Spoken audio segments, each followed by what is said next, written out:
Your Excellencies, ladies and gentlemen, esteemed colleagues, I wish to extend a very warm welcome to everyone present to this commemoration of the 75th anniversary of the International Law Commission. It is very good to see so many representatives of the diplomatic community here in Geneva, lawyers of the various international organizations, and renowned scholars who have come together to celebrate this important milestone with the members of the Commission.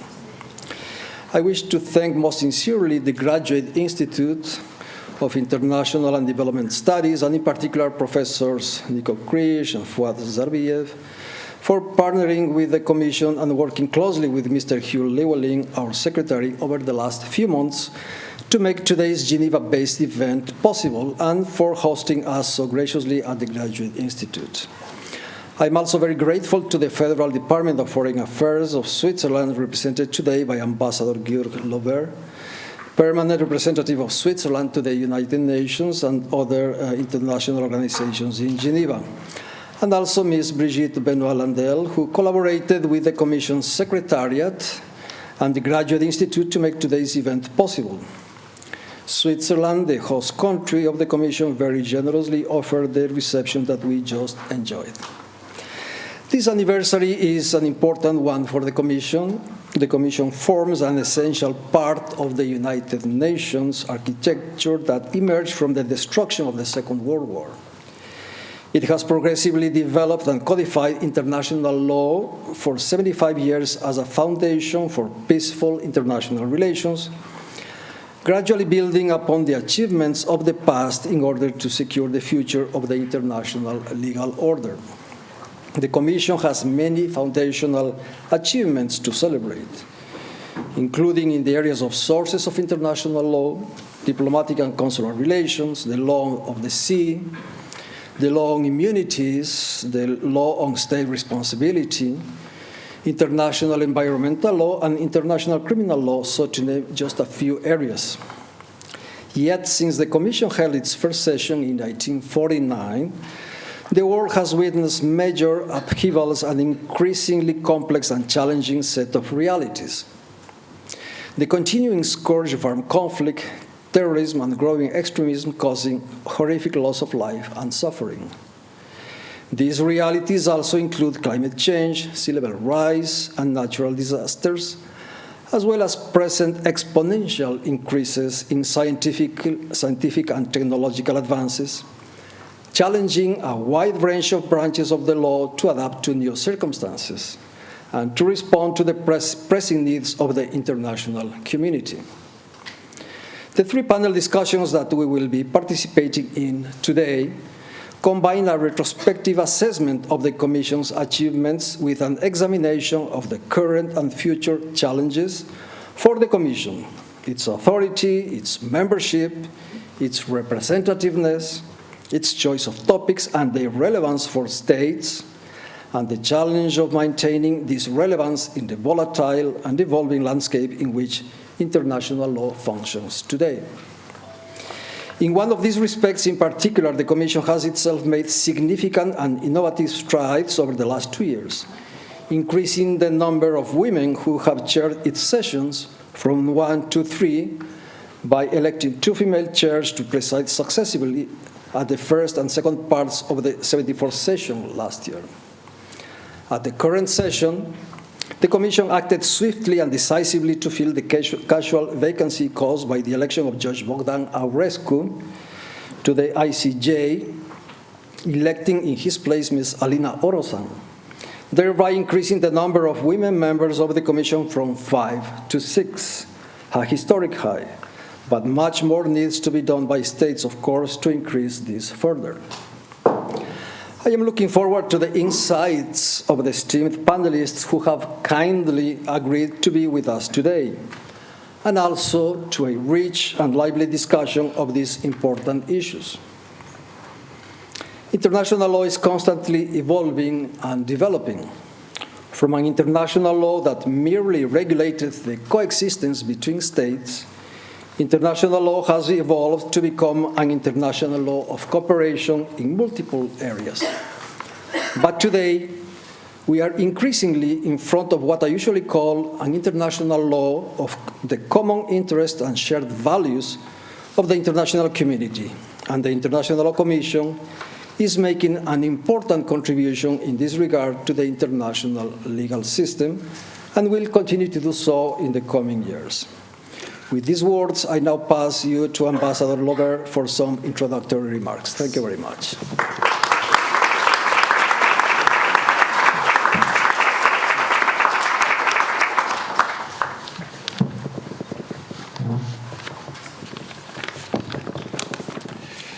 Merci beaucoup. Monsieur le Président de la Commission du droit international, Mesdames et Messieurs les membres de la Commission, Excellences, chers et chers amis, en tant que représentant de l'État hôte des réunions de la Commission du droit international, j'ai l'honneur de vous accueillir chaleureusement à la Maison de la Paix à l'occasion du 75e anniversaire de la Commission et de prononcer quelques mots pour célébrer cette occasion. Tout d'abord, je voudrais profiter de l'occasion pour souhaiter la bienvenue à la nouvelle membre de la Commission. Elle était déjà mentionnée, Madame Alin Orosan de Roumanie. Et moi aussi, je suis très heureux que la Commission ait élu une autre femme en tant que membre. Il y a encore du travail à faire, chers et chers amis. La représentation équilibrée des genres reste un pilier majeur de la politique étrangère de la Suisse. Et nous voudrions donc encourager à la fois la Commission, mais surtout les États membres de l'Assemblée générale des Nations unies à continuer d'attacher d'importance à l'équilibre des genres au sein de la Commission à l'avenir. Pour vrai dire, si ça c'était un panel, je n'aurais même pas le droit de participer. Vous connaissez les détails. Chers et chers amis, nous réjouissons aujourd'hui à la Maison de la Paix à un moment où le monde est de plus en plus marqué par les conflits.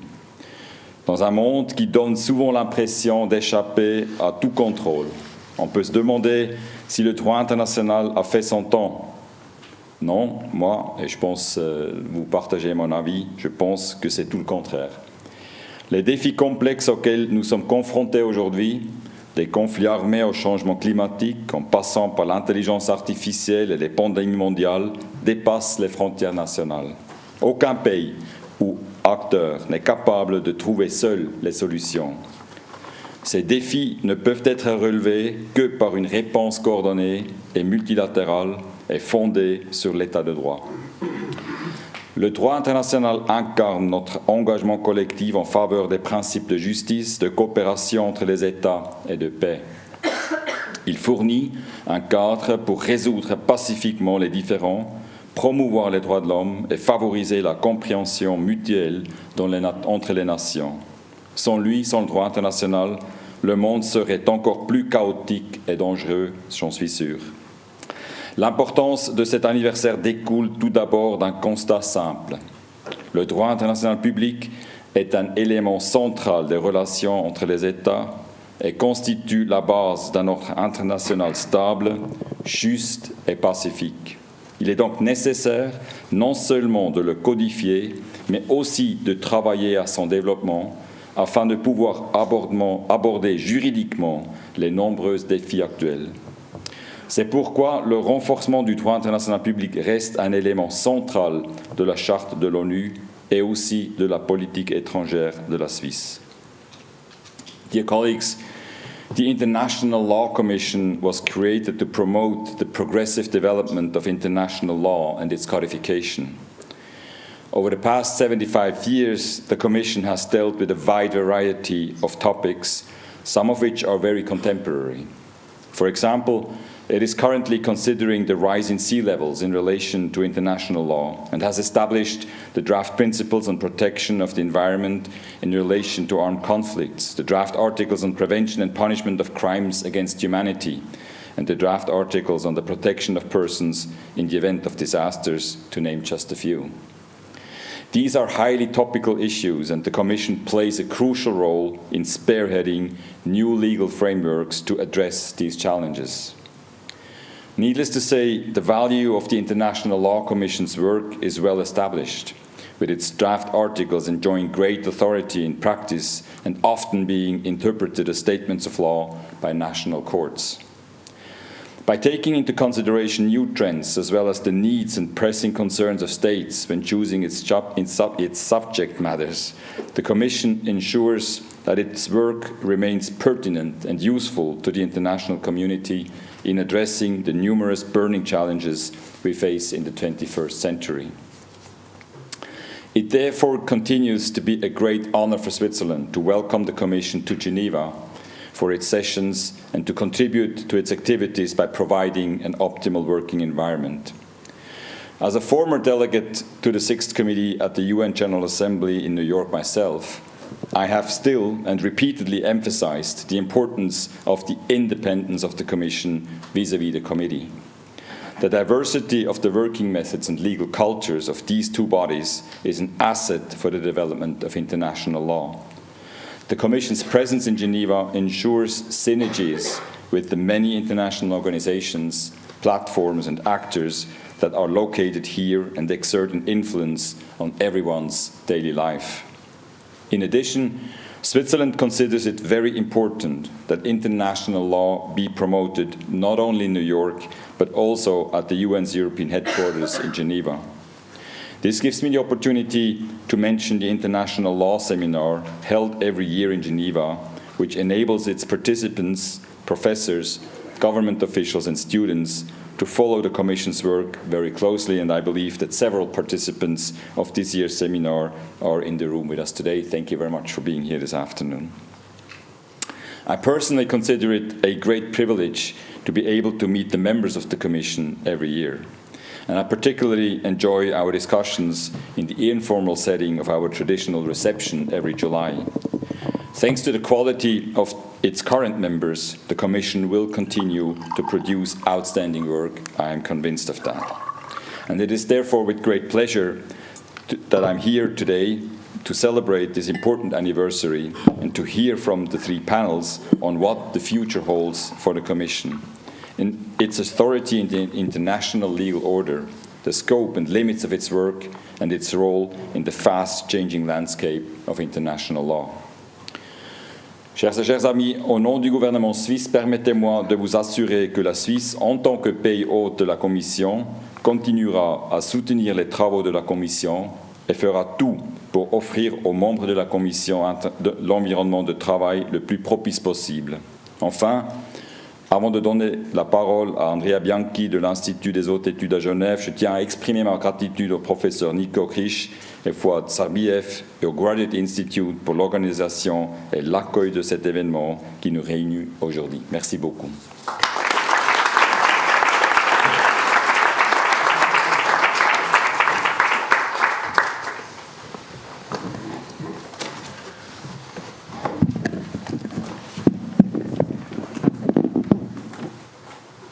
Ladies and gentlemen, it is a great pleasure for me to welcome you all at the Geneva Graduate Institute on behalf of Director Marie-Laure Salle, who was unable to attend due to a prior engagement.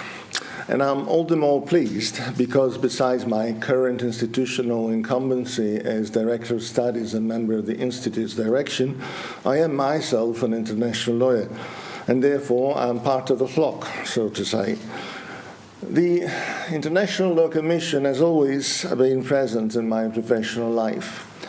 First as a revered, almost mythical body of masters and makers of international law. Then when I arrived in Geneva 23 years ago, the International Law Commission appeared in its materiality, in flesh and bone, with its meetings at the Palais des Nations. I've had many friends who have sat in the International Law Commission and who still sit on it. So the ILC is now celebrating its 75th anniversary, and the Institute is heading towards its 100th in just 3 years, for which preparations are well underway. My God, aren't we old? There are different schools of thought about growing old and having birthday parties. The most radical thinkers believe that one should no longer celebrate birthdays beyond a certain age, which is usually arbitrarily fixed depending on one's self-perception and proclivities. And another school of thought consists of saying that one should enjoy every moment we spend on earth, and that celebrating birthdays is an important tribute one pays to the chance of being still alive and hopefully still kicking. Be that as it may, if you are 75 and we are 97 respectively, it is fair to say that there are many other institutions that are older than us. So we are both old. Maybe the analogy with human beings does not really hold up, but to some degree the passing of time does affect international institutions.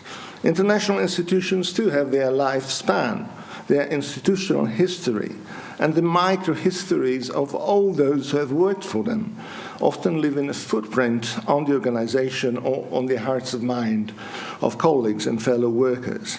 It is both humbling and exciting to realize how much we have accomplished and how many people have contributed to our respective achievements. We've had both a life in Geneva, parallel lives.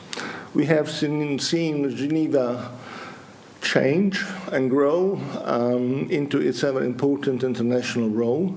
We have seen fads come about and pass. We have been criticized and praised. The people who serve for us have worked to the best of their abilities. We went through many epochal events, including a turn of a millennium, and we are still here in full swing. We are privileged, and I believe we all take pride in being affiliated with our respective institutions. So what lies ahead for these two old chaps, travel mates and good friends who have collaborated with each other for a long time? I suppose there is still a lot that can be done.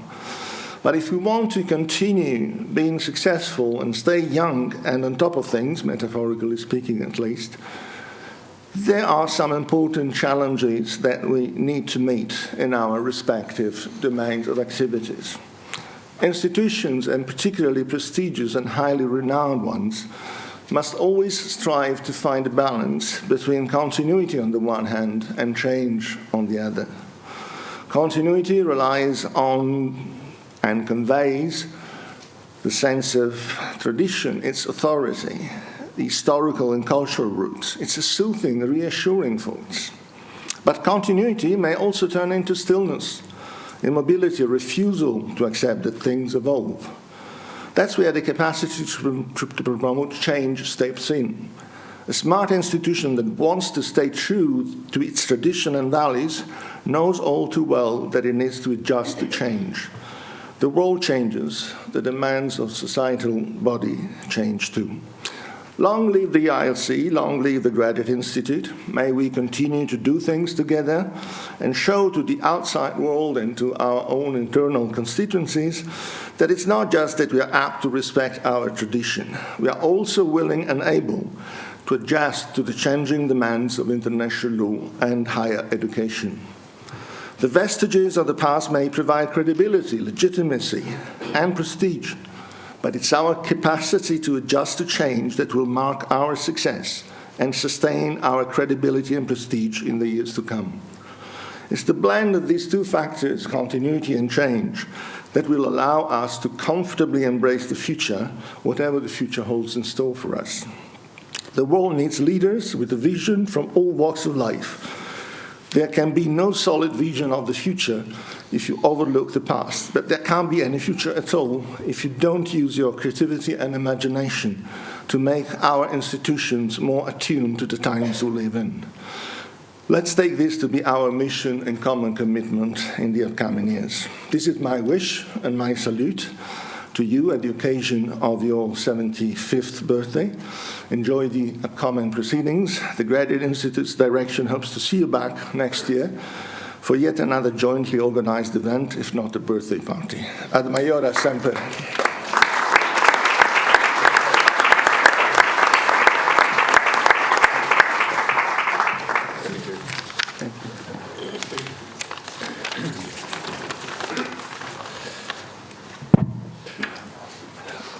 I don't want to say too much. We've already heard very interesting thoughts about the development of the Commission, and we're going to hear many more on the panels to come. But I wanted to, nevertheless, welcome you all and greet you, and I'm express how happy I am that you have all been able to come today on behalf of the International Law Department of the Graduate Institute. This event has somehow fallen upon us by accident and happenstance, but of course when the Commission approached us to ask whether we could potentially hold the anniversary celebrations at the Graduate Institute, who could have said no? And especially, who would have said no to have a 75th anniversary party of someone still so young and so agile and ready to continue and change. So clearly we embraced that, and I have to thank my colleagues at the Graduate Institute, at the International Law Department, especially for Zabiev and Ruth Harding, who have made this event today possible. I'm happy we could be here, and of course the help of the Commission, Hugh Llewellyn, and of the Swiss Federation that has made the reception and our coffee break possible.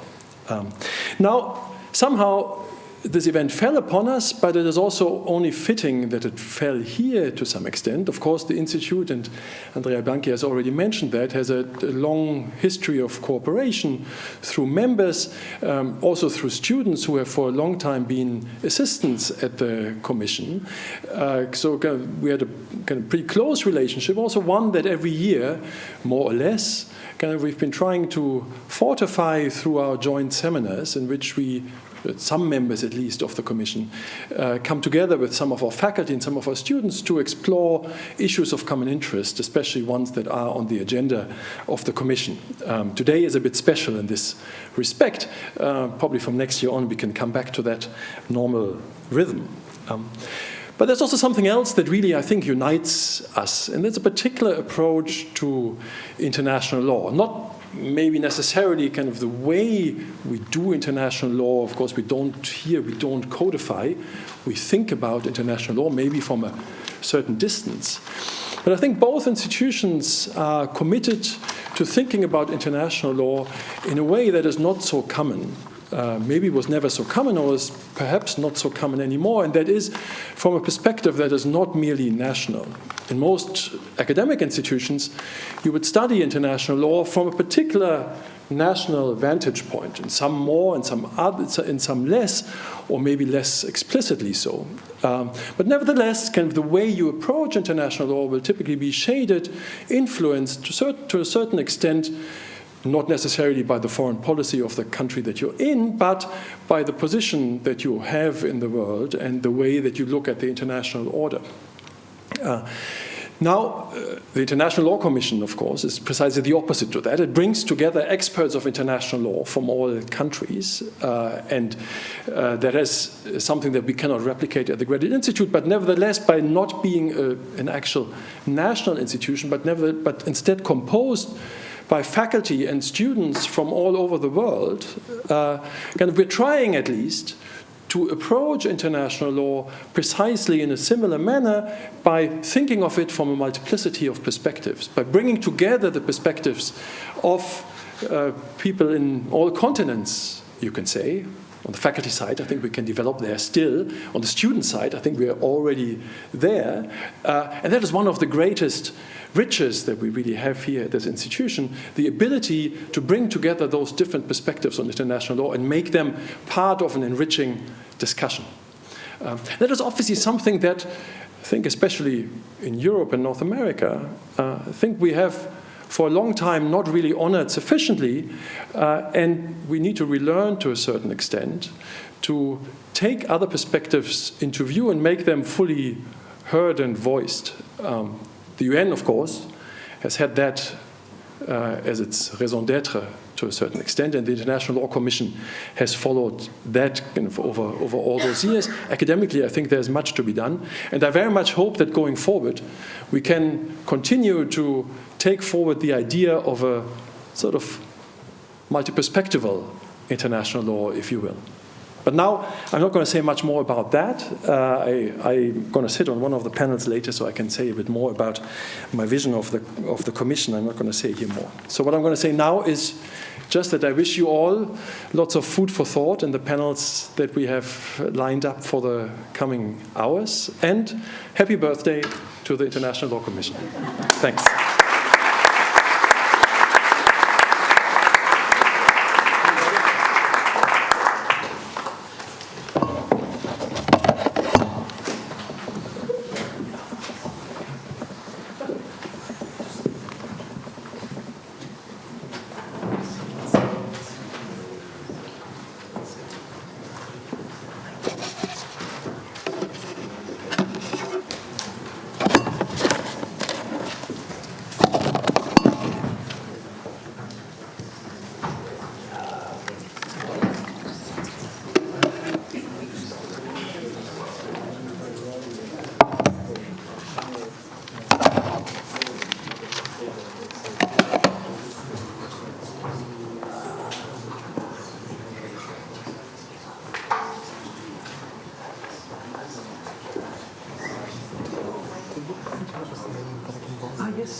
Okay, there's a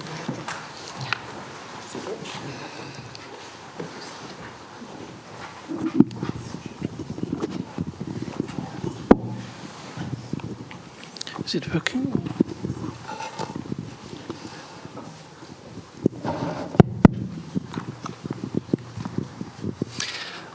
Good afternoon, ladies and gentlemen, distinguished guests, colleagues, dear students. My name is Fouad Zarbiev. I am from the Department of International Law of the Graduate Institute, and it's my pleasure to moderate our first panel today. It's titled The Authority of the International Law Commission in the International Legal Order. I am sure you would all be familiar with this, but I have to say it. Authority can be defined in many ways. Since I like simplicity, I once defined it as deference entitlement, which is a phrase I borrowed from a sociologist. So having authority simply means being entitled to deference. Now, if we define authority in that way, it's undeniable that the International Law Commission enjoys a tremendous amount of authority in shaping international law and our understanding of international law. Its work products are heavily relied on by international legal operators, and I use the word international legal operators to be as inclusive as possible. I include their legal advisors to governments, international organizations, international and national courts, NGO activists, and of course, last but not least, academics. But saying that the International Law Commission has authority is, of course, begging important questions such as what accounts for the Commission's authority? Does it have anything to do with the expertise of its members? Does it have to do with the quality of its reasoning? To what extent the composition of the Commission has any impact on its perceived authority and composition, of course, in terms of gender, geographical representation, professional backgrounds, etc. To address some of these questions, we have put together a panel of distinguished international lawyers, whom I have the pleasure to introduce now. To my extreme left is sitting Ambassador Vilaban Mangalatanakul, who is a member of the International Law Commission. So we are very pleased to have you, Madam Ambassador. She's a permanent representative of Thailand to the United Nations Office and other international organizations in Vienna. Last year, she was elected as the president of the International Atomic Energy Agency's 67th General Conference. Ambassador Mangalatanakul received her PhD from the University of London, and she will speak about some of the important elements that make the work product of the International Law Commission acceptable to the international community and states, broadly speaking. To my immediate right is sitting Professor Danaya Azaria, who is an associate professor at the Faculty of Law, University College of London.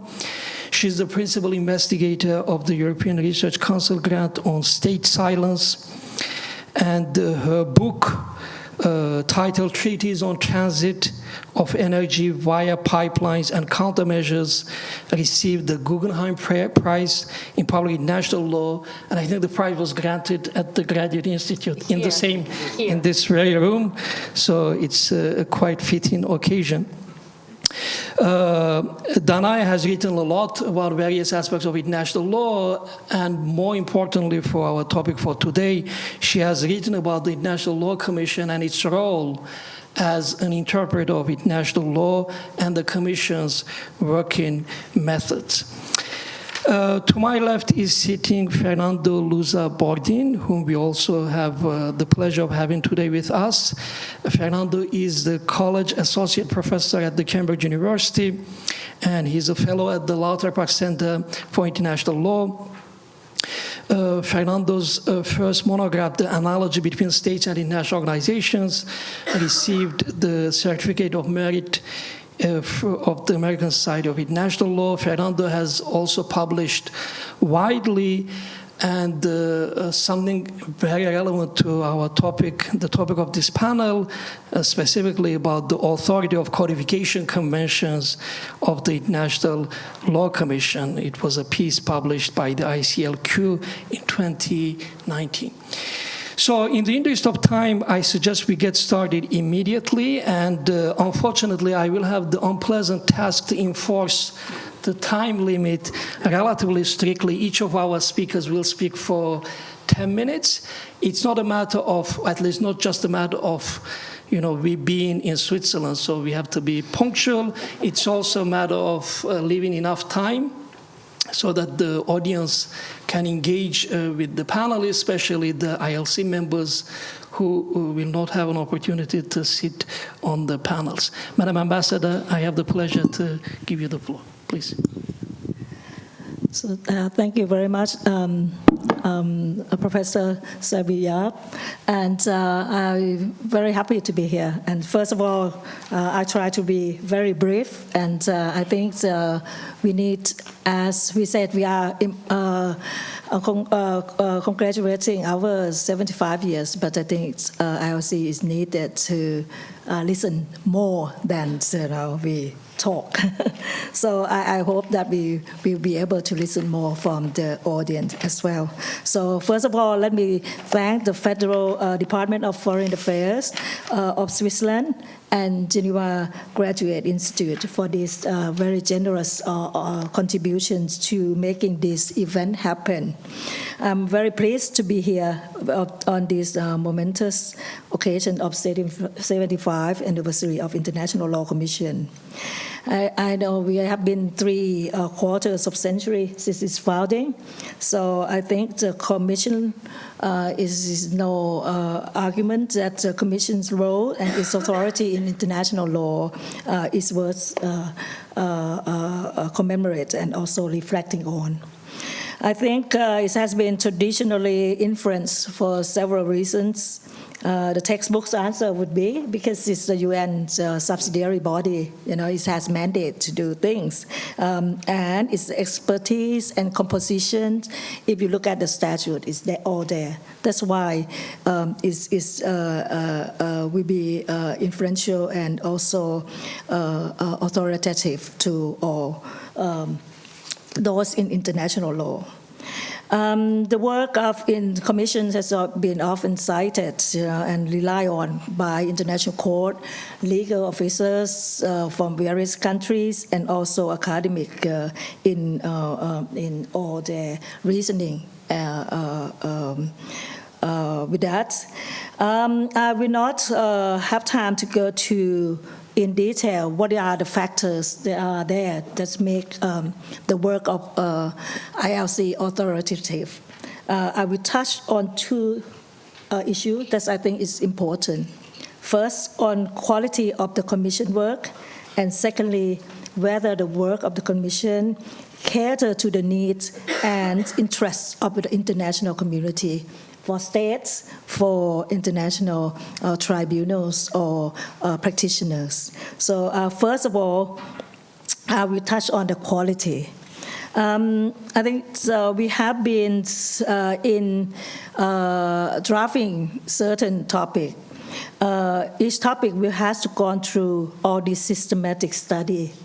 And also, it has been spearheaded by a special rapporteur and, of course, undergone a process of collaborative review by experts. Those by tabling this document to the 6th committee for comments, and also during the deliberations of the ILC, we have reached out to academia and also those who are in the area of the work for their comments and also their inputs as well. I would go back because I come from the diplomatic background. I think we have used a lot of Vienna Convention on the Law of Treaty, Vienna Conventions on the Law of Diplomatic Relations. I think those could be a Bible for us who work in the foreign affairs, and I think you have to know that by heart, and I think that is a very good products of the ILC. Of course, I said that we should not, dwell in the past. We have to look in the future as well. The other contemporary work that we have done, I would mention one, which is conventions on the jurisdictional immunity. That was headed by our late Special Rapporteur, Mr. Sompong Sucharitgun, who is also the Thai. And since then, the work of the ILC has not been materialized as a convention. So I think that is something that we have to think about. And the latest one, with the responsibility of states for international wrongful acts 2001, which has been codified and clarified and made the product into a convention, but it has not been negotiated from then. So I think it's need to look at what kind of product that we are going to present to the international community in order to maintain our credibility and also the authoritative power of the ILC. Secondly, I think our work must adapt to new developments and challenges to international law to meet current needs. I think that what we have done so far, we take the issue that are concern of the member states. At the moment, we are taking on the work on sea level rise. I think this is a very good example that the issue is relevant to states and also to academia as well, because there has been thoroughly discussed, and not only the work in the ILC that has been progressively developed, but the work in the regional group and in the regional forum has also take start, and this has been progressively developed in the past few years. So we see a lot of new principle, new declarations that has been developed in the regional forum of states as well. So I think that would be something that show that we have to be relevant to what international community needs. Another issue that I think that I like to touch on is that because ILC is diversified in terms of regional representative, in terms of legal background. So I would like to talk about this a little bit, because for me, I come from Southeast Asia, as I am the diplomat and also the lawyer as well, and I have to say that this is I'm the first woman in the region that has been selected to join this commission. There are two things that I think we need to give importance to. First, the process. I think the perception of legitimacy requires representativeness, and that would be gender representation as well. Of course, we heard already we have 6 women now actively in working in the commission, but I think we need to see more, of course. And then we need to look at the outcome as well. I think not only representative in terms of gender, but it has to be in terms of regional representation as well, and experts. And I think outcome could be very, the more useful and practical outcome it is, the more authoritative it is. So I think that we have to put important that it has to be useful and practical, our work.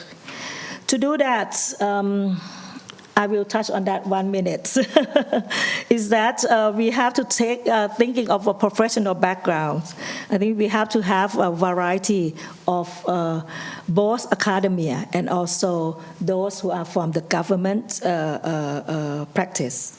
And to have this combination of academic theory, practice, will make the study of the work of the conventions, the commissions is more thoroughly and more acceptable. And geographically, representation is important as well, because practices that we have in various regions can be used to enrich the work. And I think the topic that we are chosen has to reflect the diversity of interests of various regional representation as well. So I'm going to my final point. I think there is nothing as a one-size-fits-all, but I think in reform and also in forming decision-making in international law, but I think we have to think of, engaging more women in the ILC, more diversity of the representation from various geographical regional groups, more legal backgrounds from academia and also from practitioners. I think those all together will definitely make the Commission going forward. Thank you.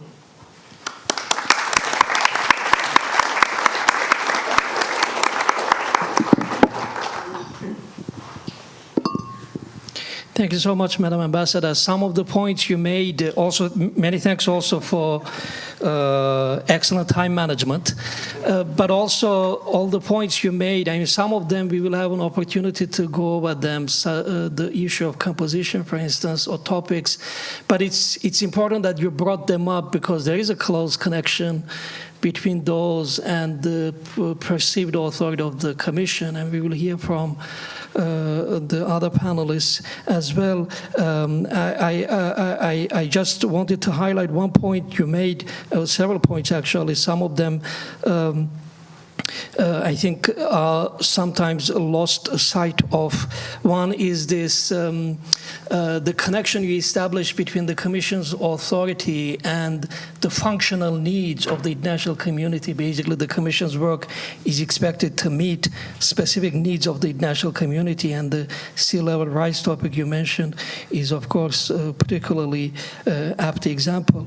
And in terms of the composition of the Commission, as you emphasized, ideally we would like to have a commission like this panel, 50-50, right? The composition of the panel should be like this, and we shouldn't need to provide any other justification than saying that it's a matter of perception of legitimacy of the Commission, right? I mean, how you can have, half of the humanity not being represented in a way in terms of equal representation. And of course, professional background and geographic diversity of the Commission is very important too. I am sure some of these themes are going to come back in the discussion of both this panel and probably next panel and the third one as well. But let me now turn to Danaya, who is going to speak to some other aspects of the International Law Commission's authority. Thank you very much, Fuad. So perhaps I can make a comment just building on the ambassador's points and your comments, just to talk about gender for a moment, very briefly. I think, yes, I think you're right, there is no extra justification.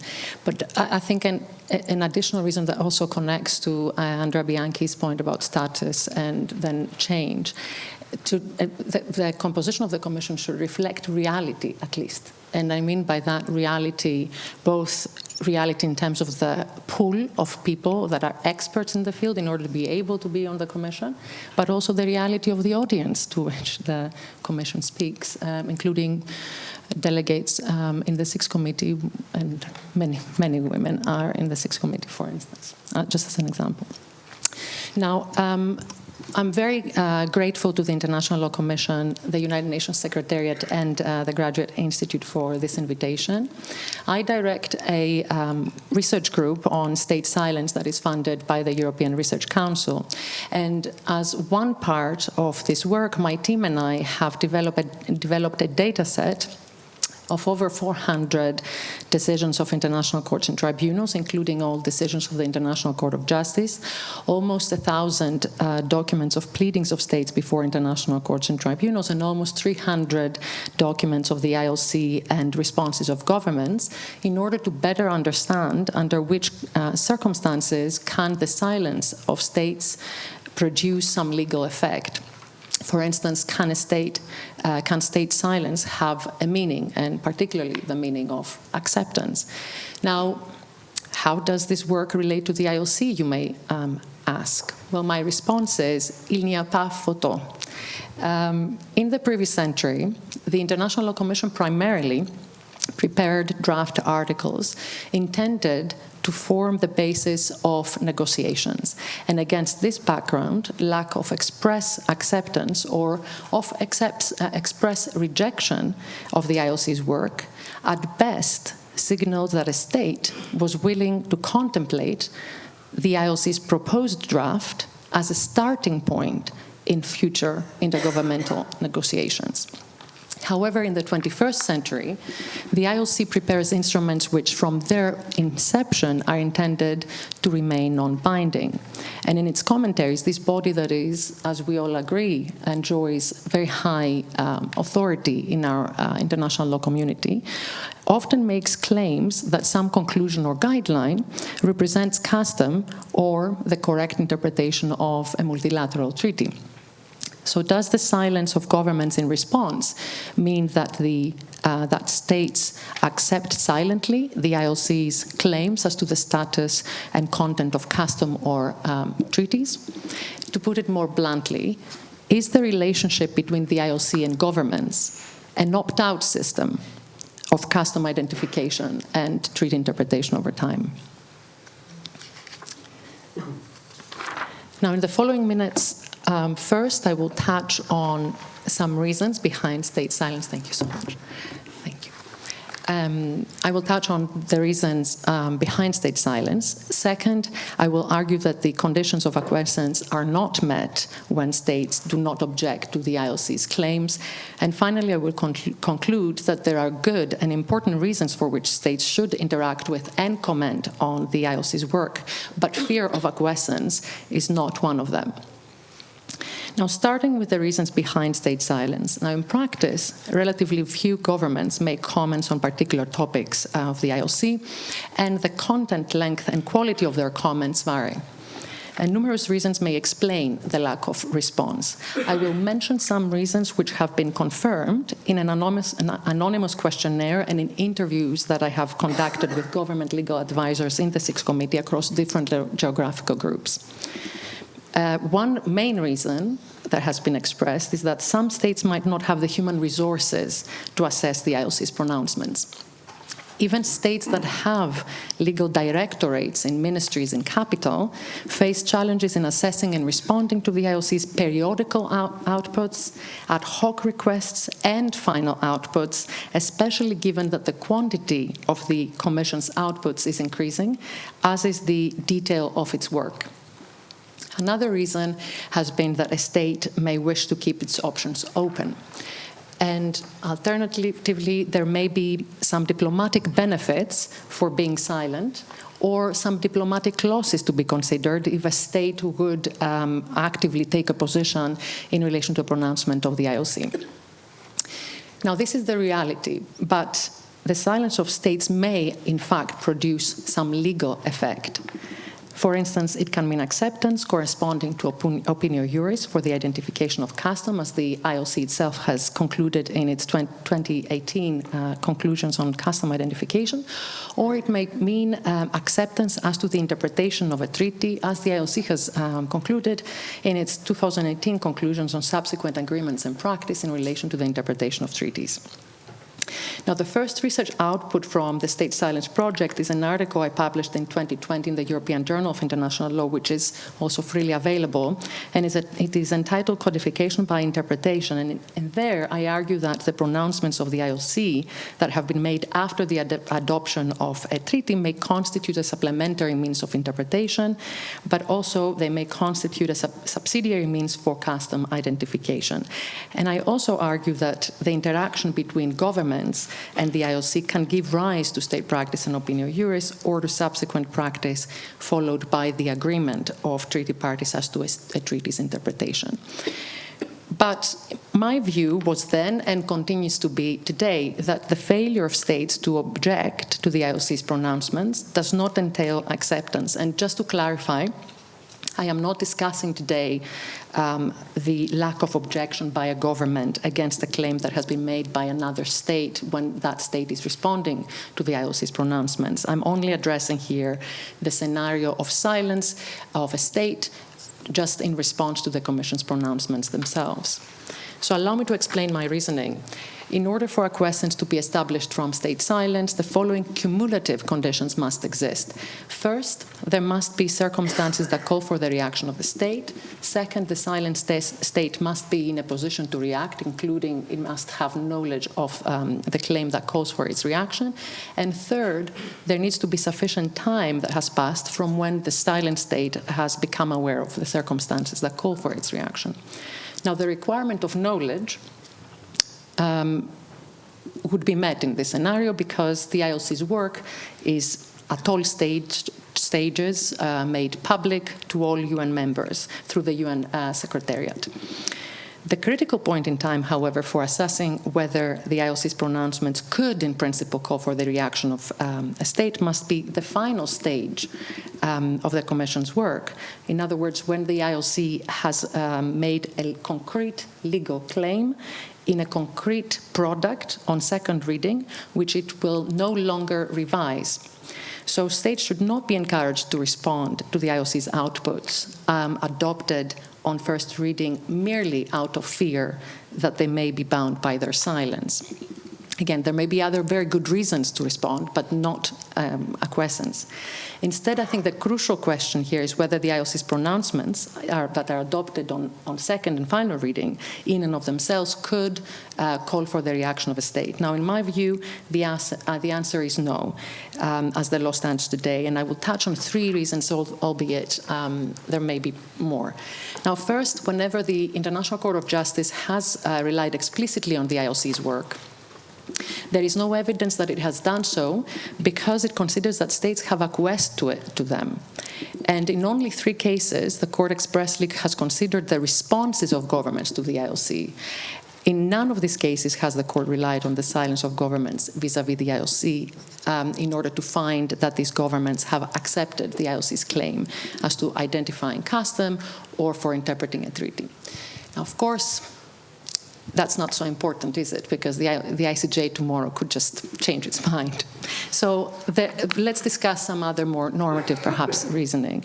So the second point is that, in principle, it could be argued that the very existence of the interaction between the IOC and the governments that is explicitly envisaged in the IOC statute would be rendered meaningless if governments did not cooperate with the Commission. And there are indeed very good reasons to encourage this cooperation. But it does not follow that states are expected to reject an output that has been finally adopted by the IOC, lest they will accept the IOC's claims. And third, the IOC itself in its conclusions on subsequent agreements and practice in relation to treaty interpretation, has doubted actively whether the pronouncements of expert treaty bodies, which have a close connection and explicit function vis-à-vis particular treaties, such as the Human Rights Committee, for instance, call for the reaction of states parties in the absence of which they would acquiesce. So given that the IOC has no specific mandate concerning a particular treaty or a customary rule, I think it is reasonable to make the argument that its pronouncements would not call for the reaction of a state. And to conclude, first, whenever states remain silent and do not lead the interpretative dialogue with the IOC, they do not acquiesce to the IOC's views as to custom or as to the interpretation of treaties. However, if states do not object once a topic is adopted on second reading, and I think this is a big and, assuming that the quality of the Commission's work and reasoning is rigorous, and by this I mean consistent adherence to methodology for identifying custom or for interpreting treaties, it is likely that a court or tribunal will rely on the Commission's pronouncements as a subsidiary means for determining rules of custom or as a supplementary means of interpreting a treaty. And finally, I do believe that the comments of governments to the IOC's provisional or first reading outputs and to the Commission's ad hoc requests for state practice are extremely important. A pressing problem for custom identification, but also treaty interpretation, is that often they are identified and interpreted on the basis of practice, particularly by Western states. And this is partly a problem of access to resources, because we don't have a place where we can find centrally all the practice of all states, but it's also partly due to language barriers, and the identifier of the law will not speak all languages in the world. But I think this is the opportunity that the IOC offers. The IOC offers an opportunity to ensure inclusiveness and geographic representation in state practice. So if states do not provide their practice, especially in the periodic outputs of the Commission, they miss a brilliant opportunity to influence the reasoning of the IOC's ongoing work. And this is a reason to encourage states to respond to the IOC's ongoing work. And I think inclusiveness in terms of state practice as a matter of methodology strengthens the IOC's reasoning and bolsters the IOC's persuasiveness and authority, even if essentially it helps the IOC to fulfill what, in my view at least, is the long-term vision of the IOC. In other words, to convince states to continue to believe and to use international law as a significant medium by which they regulate their international affairs. So thank you very much.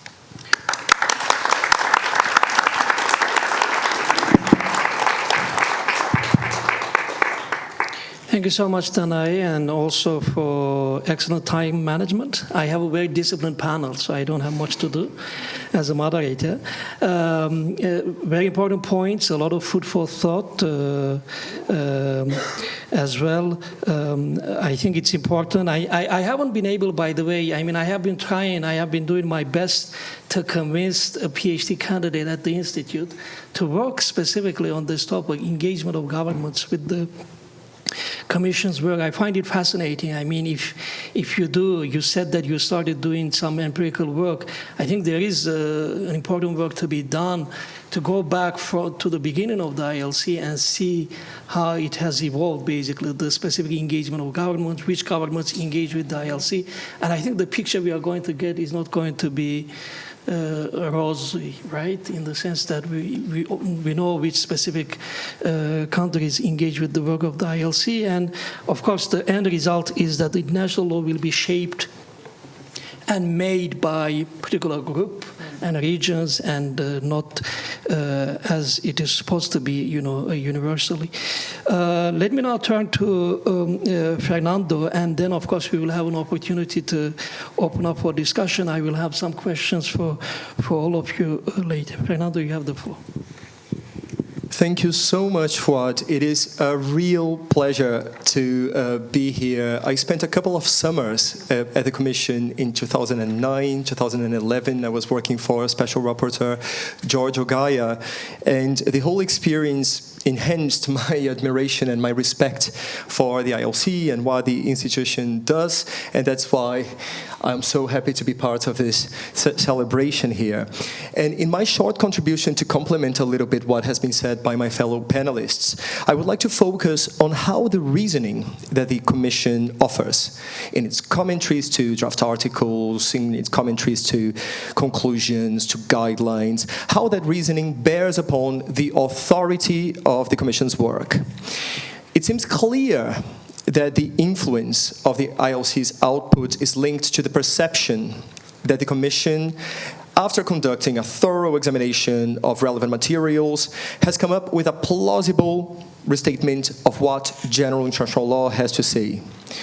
The Commission sure has a broad mandate to pursue the progressive development of international law, but it rarely makes proposals on the basis of policy alone.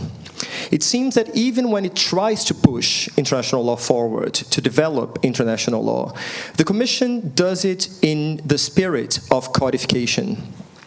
And that means that the legal reasoning that the Commission offers in support of its proposals, it has a very important role to play in practice, in explaining, in persuading not only the members of the international profession, academics and practitioners, but also the states with whom the ILC is dialoguing in the Sixth Committee of the General Assembly.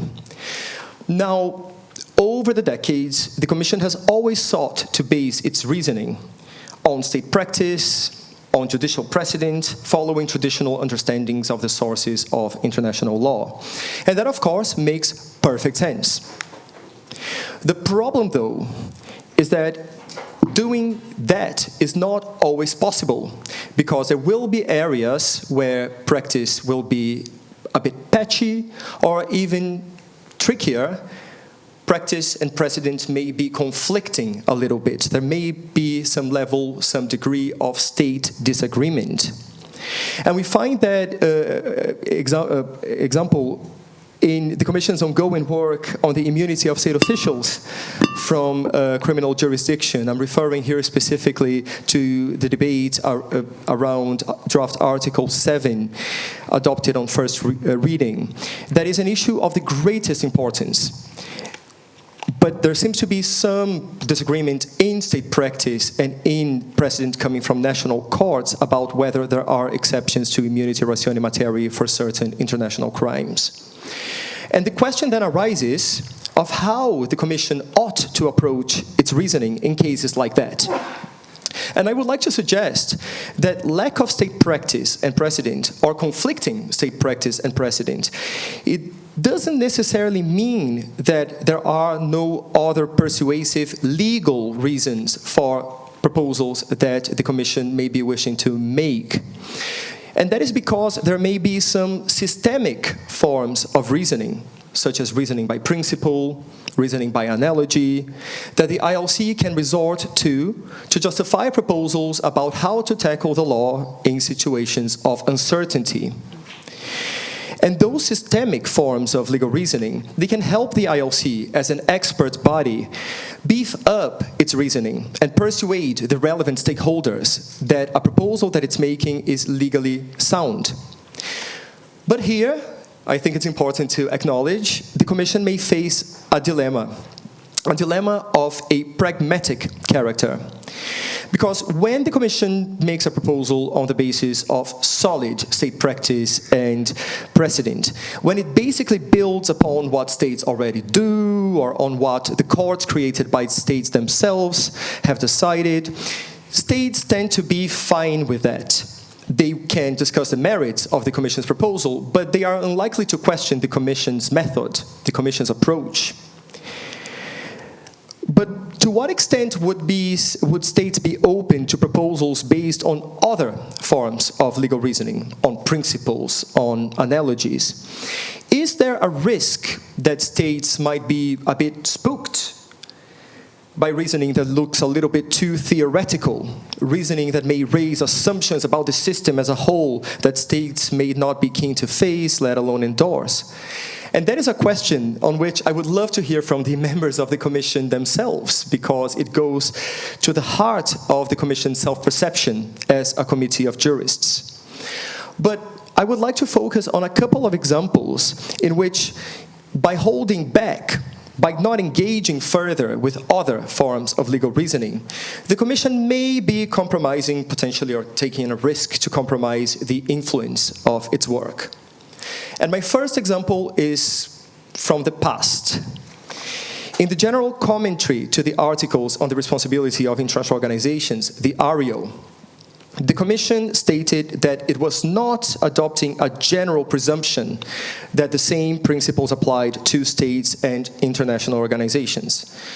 In other words, the Commission ended up refraining from exploring whether there might be a systemic argument, a persuasive systemic argument for treating states and international organizations alike, at least in the field of international responsibility. And that led the Commission to make what seems to me an unfortunate concession. The general commentary to the ARIO states that the fact that several of the draft articles are based on limited practice moves the border between codification and progressive development in the direction of progressive development.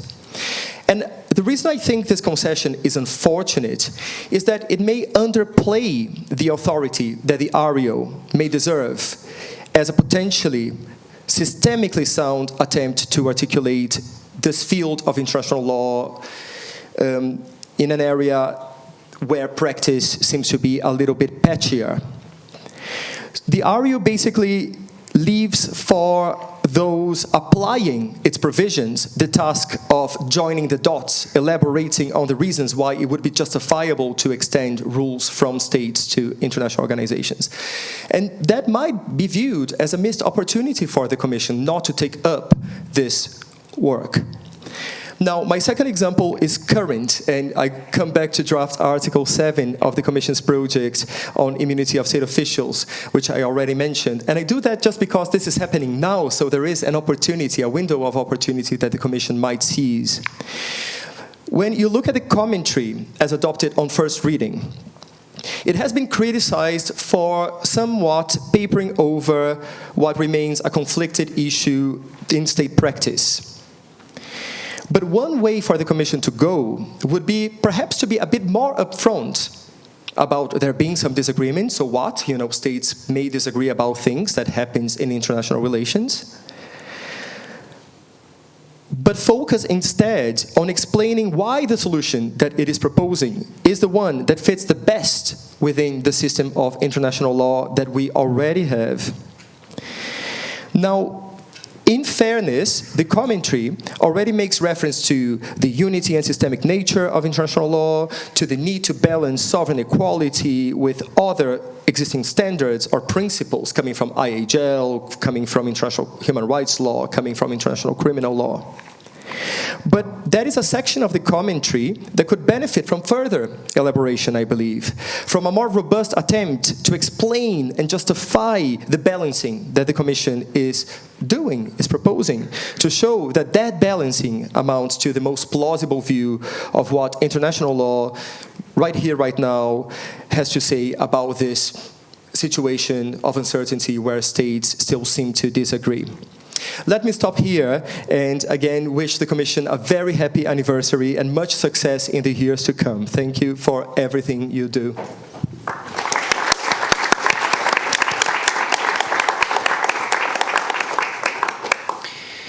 Thank you so much, Fernando. Also, excellent time management. Again, I didn't have much to do today. So I think it's one of the things that Fernando has been doing in his work, and I think it deserves mention, is that he's been making this connection between authority and persuasiveness, which doesn't go without saying. I remember there is a famous quote by Hannah Arendt that has always intrigued me.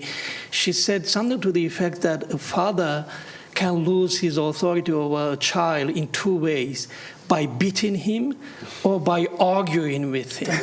I mean, the beating side, I assume everyone would agree. You know, if you have to beat the child to get obedience, you don't have authority. But why you lose your authority if you argue with the child, you know, trying to persuade him?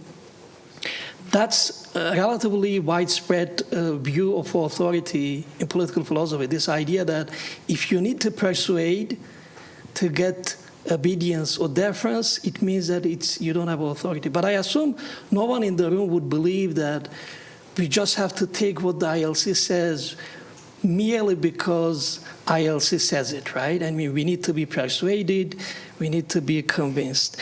So let me open up for discussion. I am sure we have a lot of food for thought. I think we have a mobile mic, if I'm not mistaken, so it can be passed around. I will just ask you to introduce yourself before asking your questions.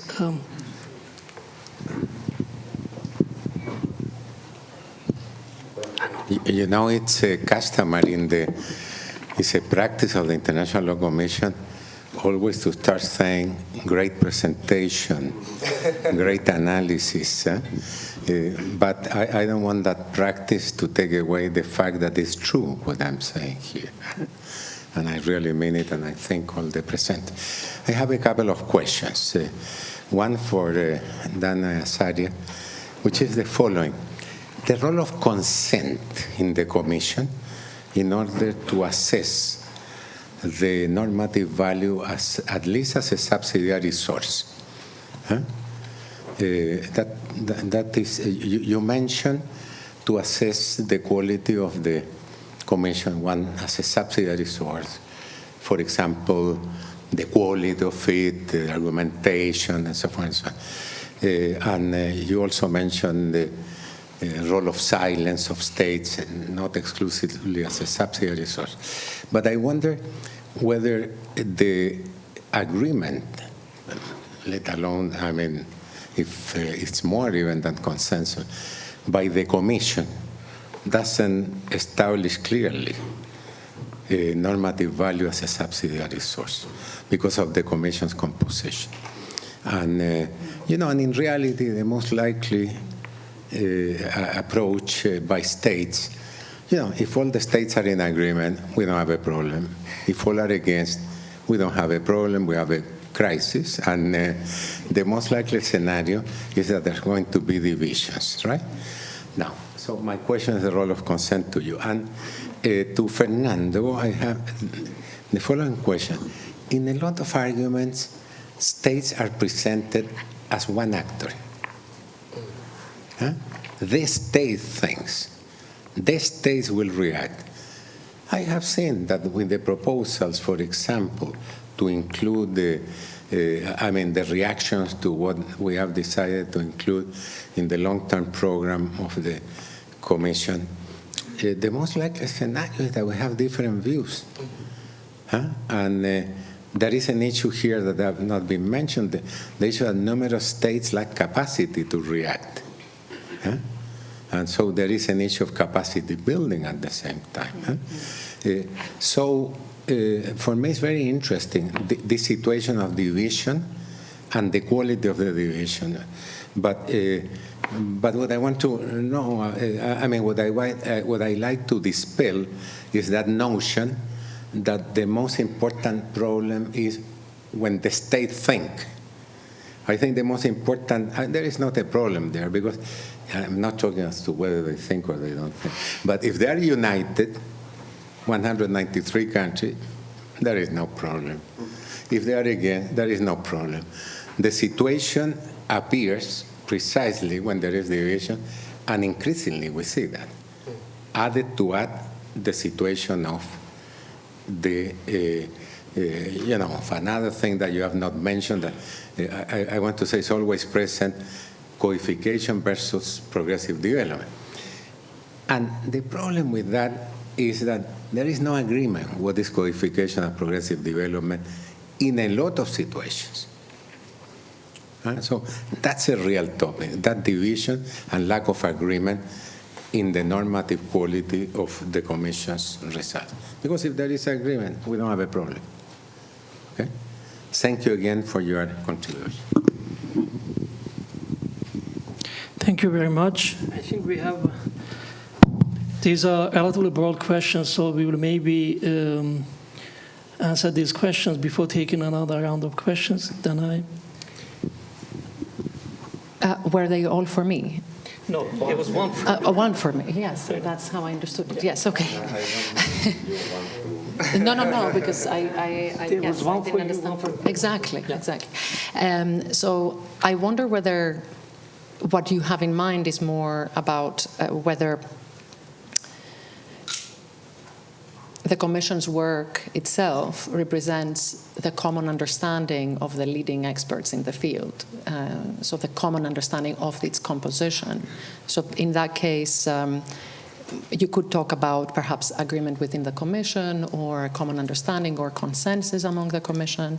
But I think that to some extent you're right, that when the Commission can come to a common understanding about what the law is or is not, it is very likely that this represents a reality. But I think we need to also, the Commission needs to be honest about it, in the sense that if there is no common understanding within the Commission, perhaps that should be reflected. Why should we be afraid to reflect the reality in state practice? Yes, I think I will leave it there. Thank you.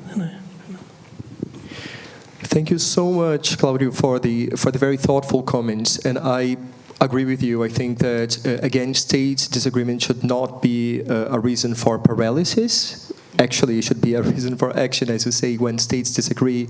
That's where having a body looking at the issue from a particular perspective becomes relevant. But still, I think that my invitation here is to think about ways in which one can get past the state disagreement and offer reasons that lawyers in particular are looking at the issue on which there is disagreement can deploy to solve problems in practice and therefore contribute to the consolidation of this normative framework that has been articulated and proposed. So I think that we are pretty much in agreement. Thank you. We can take another round of questions. Simone. Thank you very much. I'm Ahmed Fathallah, member of the Commission, and I'm a former ambassador and former chairperson of the Human Rights Committee at the UN here. For that, it will be a mixture of all these experiences. First of all, concerning the issue of silence. For me, as a former ambassador and a diplomat for more than 40 years, I think that there are two issues. The first issue is that some countries, they don't have enough staff to work on this. And from my experience in the Human Rights Committee, which I was there for 12 years, we had a fund for technical assistance, and then you can provide assistance for countries in order to help them at the human rights to have their reports, but here also maybe to help them to review what is the work of the International Commission and to have some comments. In some countries, I think also it is the issue that this is not a final work, or they will not be bound by the work. They will be bound if it is adopted and if they ratify such, if it is a convention. And therefore, all previous work is not really has the real value they needed, because at the end they can have the final word and say, no, I will not ratify this or that. This is my comment concerning the issue of silence. My comment or question and comment concerning the final product and authority of the ILC. I believe I have been almost for 1 year in the ILC, but I was the one dealing with the report in 1979 and 81. I was on the Egyptian mission in New York. That means more than 40 years ago. I think that there is a difference between the final work and the final product of the ILC itself and the final product for the subject itself. Because at the end, everything goes to the Sixth Committee and to the General Assembly. Therefore, the very final work is the work done in the General Assembly and not in the ILC. ILC is just producing a good legal background, but unfortunately, in the end, politics play its role. Which is, I don't know how to qualify it, but at least it's not really, for international law, it's not an asset at all, that at the end, the final judgment is not for really lawyers, and it's not for the text presented by LC. And here also, I questioned myself last night, what is the difference between the work we are doing in the ILC as the main subsidiary body of the United Nations to codify and for the development of international law, and what is also done by other subsidiary means within the framework of the UN. For instance, when I dealt a long time ago with the Charter Committee, Non-Use of Force Committee, even working groups like for when we elaborated the right of the child and so on, it was negotiation, but the representation it was represented by a state representative. Here, independent expert. But at the end, the result is the same, that you submit your work to the General Assembly to be adopted. If not, there is no final result. Thank you very much. Thank you. Maybe we can take one more question before giving the opportunity to our panelists to react. Yes, please. Thank you very much. George Galindo from Brazil, member of the International Law Commission. My question goes to Professor Azaria. I don't know if it's a question, a comment, half question maybe. But I think I agree with your conclusions on the role of silence. I just would like to add something to what Mr. Grossman just said, that I mean, the causes for states to be silent over a specific product of the International Law Commission are several. And sometimes many factors affect the decision of a state not to respond to a questionnaire, not to respond specifically, or even to include a comment on a topic at the Sixth Committee. So the lack of resources is one of them. This is really, really important, because there are many delegations in New York that they have no conditions to comment on ILC products, because they have just one diplomat to deal with many things. At the same time, sometimes states have a tactical view. They want to see what will happen in the future with the topic, and sometimes they don't want to express themselves.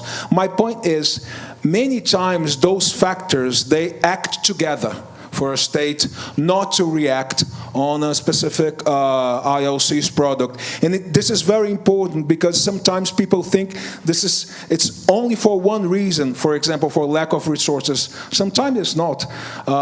Sometimes it's for many other reasons. So the explanation for this is quite a complex one. And a second point is the importance of the comments in the Sixth Committee, because there are many states that they think it's sufficient to pronounce themselves just in the Sixth Committee and not respond to questionnaires, not to give specific points on after the approval of a certain topic on first reading. So this is also important, because the perception of states sometimes is very different from the ILC. Sometimes the ILC expects that states provide specific comments, but states they have a different expectation. They have the expectation that the ILC at least reads their pronouncements before the Sixth Committee. Thank you very much.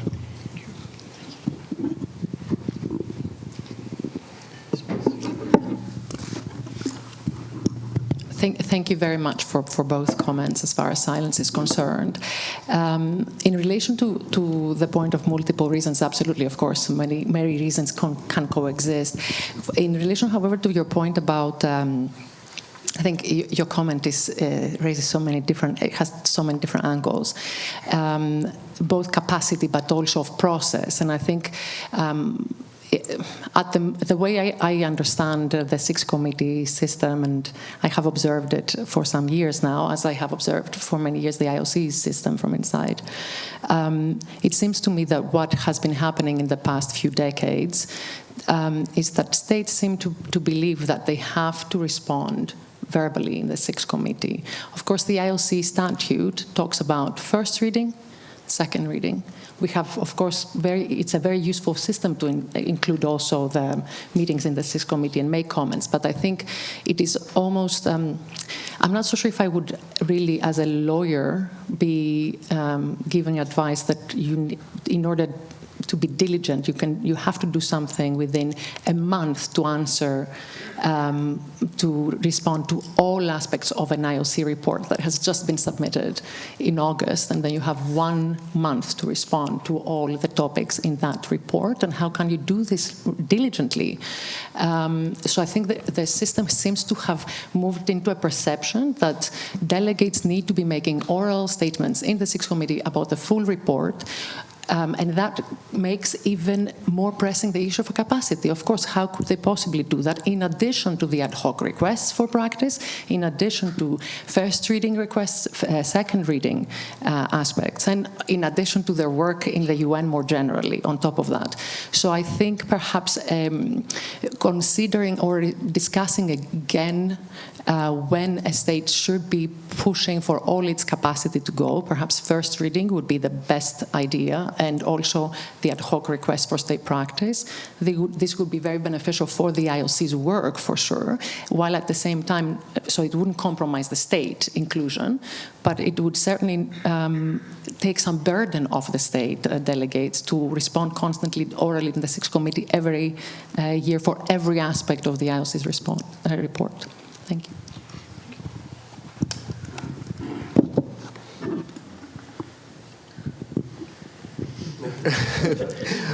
Yes, I don't think I have much to add to that, but I can safely say that I'm really enjoying this debate. Thank you so much. I will maybe abuse my privilege and ask a question, Madam Ambassador. I have a question for you. You mentioned the diversity of background as one relevant element when it comes to the authority of the ILC. I was wondering whether you want to elaborate a little bit. We know that the members of the ILC come from various backgrounds, and there are various views on that. And if I understand, you see it as a positive element to have diversity of backgrounds, but it would be good to see how you see the connection with the authority of the Commission. Yeah, I think the experience that I have is within these 2 years. I think it's very important. Let's take, for example, the work that we are working is dispute settlement of the international organization, and I think Mr. Reinisch, the special rapporteur, is here, and I think because there are a lot of developments in. I mean, the first question is that what is the international organizations? You know, like for ASEAN, is ASEAN the organization or not? And I think the regional practices, is something that has been taken into account because I'm as a representative, of the area as well, at ASEAN as well. And I mean, because when we rely on academic writing, books, and this sort of thing, you don't have it from other sides of the world because of the language questions, because those who are expert in that would be working for the government. You don't have time to write any articles. You don't have time to write whatever books or anything on it, and do not be discovered or known to the drafter. And I think so. I'm trying to be a diplomat as well, to be represent of what's going on in the region. And we are now talking on the piracy today, and there is a lot of practices that we don't know. That is a regional forum that are doing it. So I think this is beauty of having, diversity of representation from various parts of the world, and then you can bring in that into the commission. And I think our members has been open to discuss that. So I don't know, let's come back to the way of silence of the state. I mean, because we are a handful, so we cannot, respond, and resources that a lot of countries doesn't have.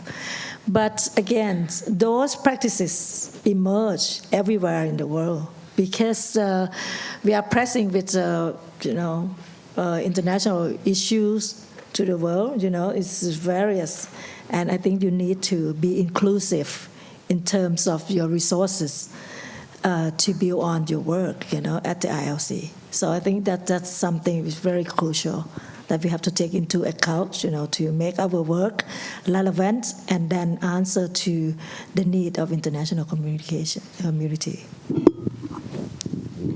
Thank you so much, Madam Ambassador. You mentioned beauty, and I think beauty is always a good note to finish on. Please join me in giving a round of applause to our panelists.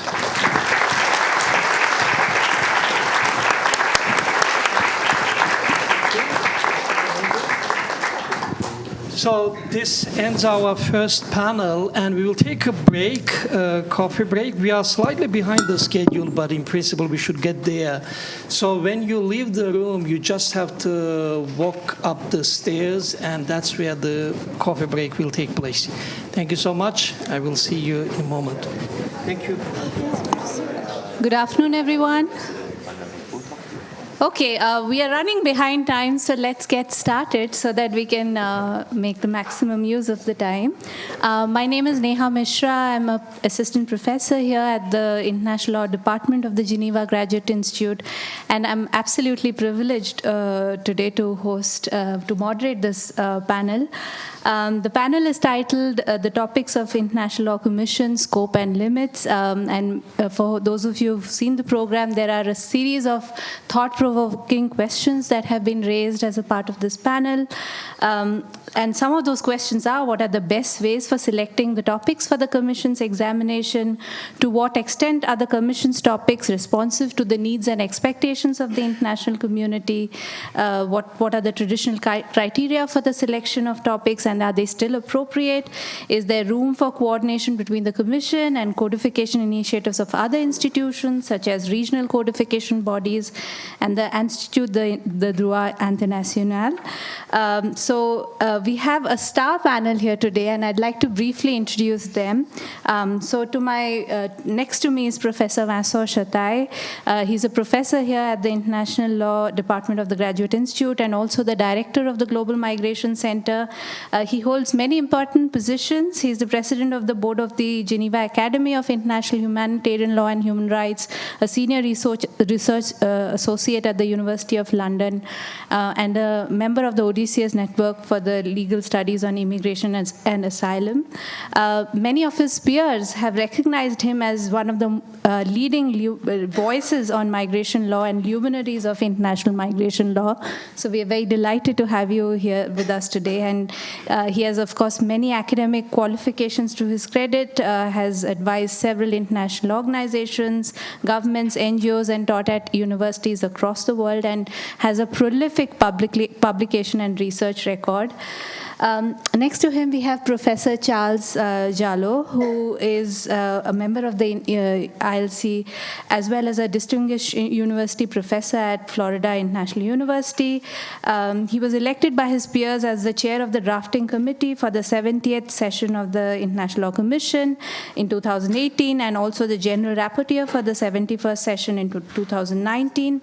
In 2022, he was appointed as the ILC Special Rapporteur for the topic subsidiary means for the determination of rules of international law, and he presented the first report in February 2003. He was also the second vice chair for the 74th session in 2003 of the ILC, and also the chair of the working group on methods of work. He has a prolific academic and professional record, so I was telling him it might be impossible for me to do justice justice to him in such a short span of time. But we are very, very delighted to have you here as well. And finally, we have Dr. Maria Juliana Tenorio Quintero. She is Minister Councillor, and she insisted I don't call her doctor, but I think just for protocol, for the first time, I would like to address you as doctor. She's Minister Councillor at the Permanent Mission of Colombia before the UN. She holds a PhD in Public International Law from the University de Buenos Aires and LLM in Public International Law from Leiden University. And she also graduated with honors from the Faculty of Law at Universidad San Buenaventura de Cali. She has 18 years of very versatile experience in international affairs at the Ministry of Foreign Affairs of Colombia. And in addition to that, has also done a lot of important research in different aspects of public international law. So very warm welcome as well, Juliana, to this panel. So we'll get started. What we'll do is similar to the format of the last session, 10 minutes per person. And as Professor Zabiev said, it's unfortunately also going to be my task to kind of make sure we are on time. And then we'll open the floor for discussions and questions. And this panel has requested also the student community, in addition to everybody else who is present here, the young minds in this audience, to also feel free to ask questions. So thank you very much. Thank you very much. I'm very pleased and honored to be here with all of you to celebrate this important anniversary of the Commission, established 75 years ago. And despite its quite advanced age, the Commission is younger than its other cousins you mentioned before in the field of codification. When compared to the International Law Association and the Institut de Droit International, which are 150 years old. So the Commission is younger, but arguably more influential and authoritative than other bodies of codifications for two basic reasons. The very first one is related to the fact that the Commission is an integral part of the UN system as such, and this is a subsidiary organ of the General Assembly, and it was established in 1947 by the General Assembly to undertake the mandate of established by the Article 13 of the Charter, for the purpose of encouraging the progressive development and codification of international law. So this is an important characteristic when compared to other organs of codification. And the second characteristic is related to the very close relationships to states. Governments have an important role to play in every stage of the Commission work. They can do proposals, they can provide information, and also they can also comment the drafts. And at the end, they are decided. They are used to decide about the outcome. So clearly, the states are playing an influential role. And obviously, these two characteristics, an integral part of the UN system, the important influence of states, have an impact upon the topics, which here the topic of this session, the topics of codification. And clearly, we can see the influence of the UN system and of states at two levels. In terms of methodology and content. In terms of methodology, namely the method used to select the topic, and I will come back on this in a few minutes, and also at the content level, namely the topics themselves. And clearly we can feel and see the influence of states and the UN system. So regarding the method, interestingly, the statute of the International Commission is not very explicit on the selection itself and much more detailed on the procedure. Clearly, more on the forms than on the substance. The procedure to be followed is quite well detailed in the statute of the International Law Commission, and I will not repeat the statute itself. When it comes to the substantive criteria, the statute is less clear. It is giving a very general guidelines, but at the end, virtually any topics may be selected for codification or progressive development. The main constraints are not really constraints, but general guidance. When you look at, for instance, Article 1. Article 1 of the Statute simply says that the object of the Commission is progressive development and codification, and Commission shall concern itself primarily with public international law, but not precluded from entering the field of private international law. So we cannot be more broader than this. Everything about public international law, and even more than public international law, more incidentally private international law. So this is a very broad guidance, which is also confirmed further by not only by Article 1, but by Article 15. Article 15 is providing a working definition of what is progressive development of international law and codification. And progressive development is defined as the preparation of draft conventions on subjects which have not yet been regulated by international law, or in regard to which the law has not yet been sufficiently developed in the practice of states. And then codification is defined as the more precise formulation and systematization of rule of international law in fields where there already has been extensive state practice.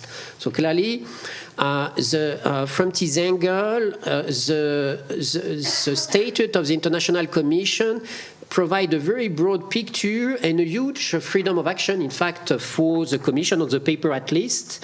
The Commission's mandate allows it to consider any topic of international law.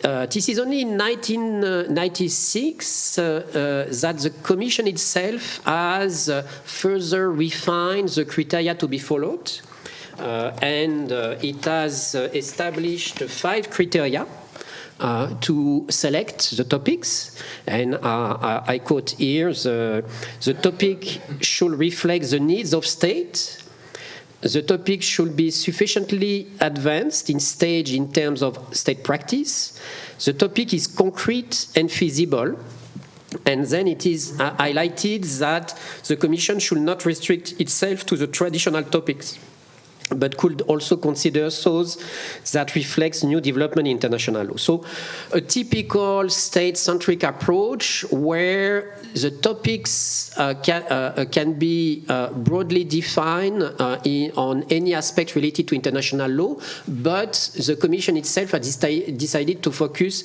on those which are interested for states as such. So this is still important, and of course this highlights the fact that the Commission is an integral part of the UN system also, and in fact is carrying out a mission given by the UN Charter. Since 1947, the number of topics and their coverage are broad, vast, and quite impressive. When looking at the long list of topics, there are many different issues which have been discussed, elaborated further, codified by the Commission. And there are several ways to classify this long list of topics. And I will propose to list them from the most comprehensive coverage to the least one, in order to provide a picture of the different topics which have been elaborated further by the Commission during the last 75 years. So to start with the most comprehensive coverage, I would say that quite typically and even traditionally, the sources of international law have been covered in a very systematic and comprehensive way. Of course, this is well known to anyone. The law of treaties represent by far the major achievement of the Commission during since its existence. And interestingly, the law of treaties has been codified from many different aspects as such. But what is even more interesting is that other sources have been covered also, as if the Commission would follow the famous Article 38 of the ICJ Statute.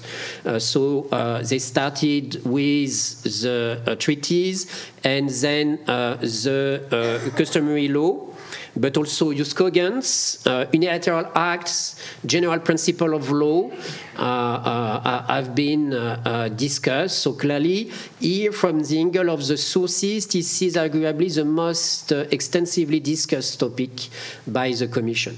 Another level where the treatment is quite extensive is the law of responsibility. Of course, state responsibility is another major success of the Commission, but in fact, responsibility has been also covered not only from the angle of state, I mean, from the angle of international organizations, this is also quite well known, but also from the angle of the individual responsibility.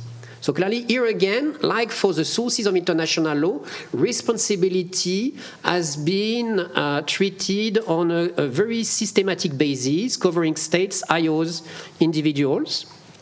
And following this, the Commission has worked quite extensively in the field of international criminal law. This is quite obvious when you see the list of topics.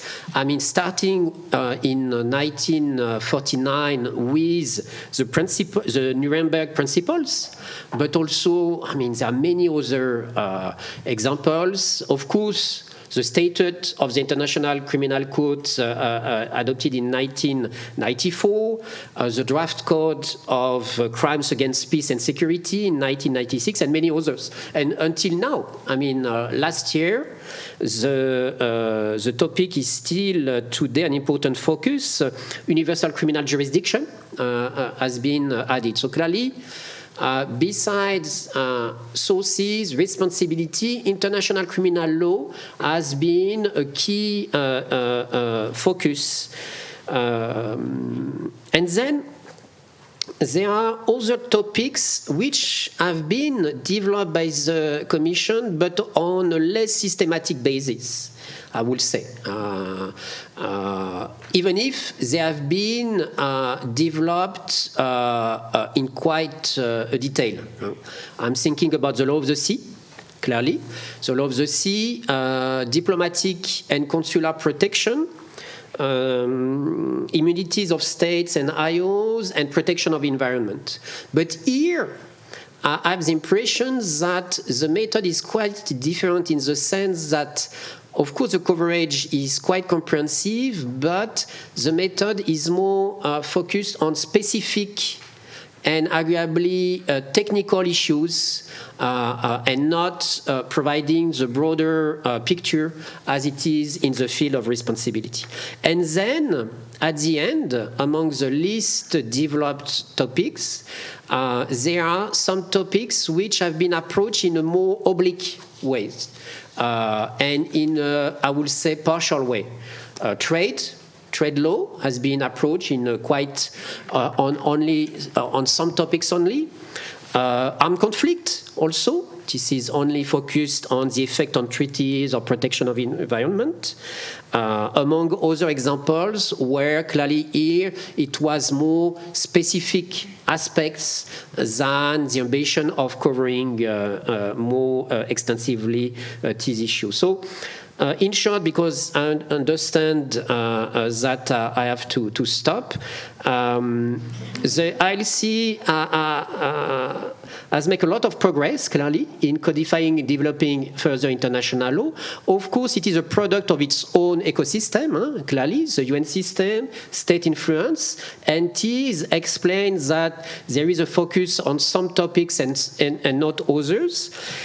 And clearly, from an academic and independent perspective, some topics are missing. I'm thinking for instance, among many other instances, but multinational companies, non-state actors, right to self-determination, and many other topics related to human rights, humanitarian law, or outer space could be further developed in the future. Also to make sure that the Commission is following this tension between change and continuity and to retain its relevance in a quickly changing environment, in the sense that clearly the state has to compete with other actors and there is a quest for a broader protection of community interests. Thank you very much. Thank you very much. Thank you very much for the thoughtful remarks and taking us through this whole journey of the diversity of topics that the ILC has dealt with. Professor Gallo, if you can please go ahead. Yes. Oh, yes. So thank you very much. I would like to begin by thanking the organizers for inviting me to be part of this really interesting discussion. I think someone said earlier, it might have been Professor Nico Krish, happy birthday to the ILC.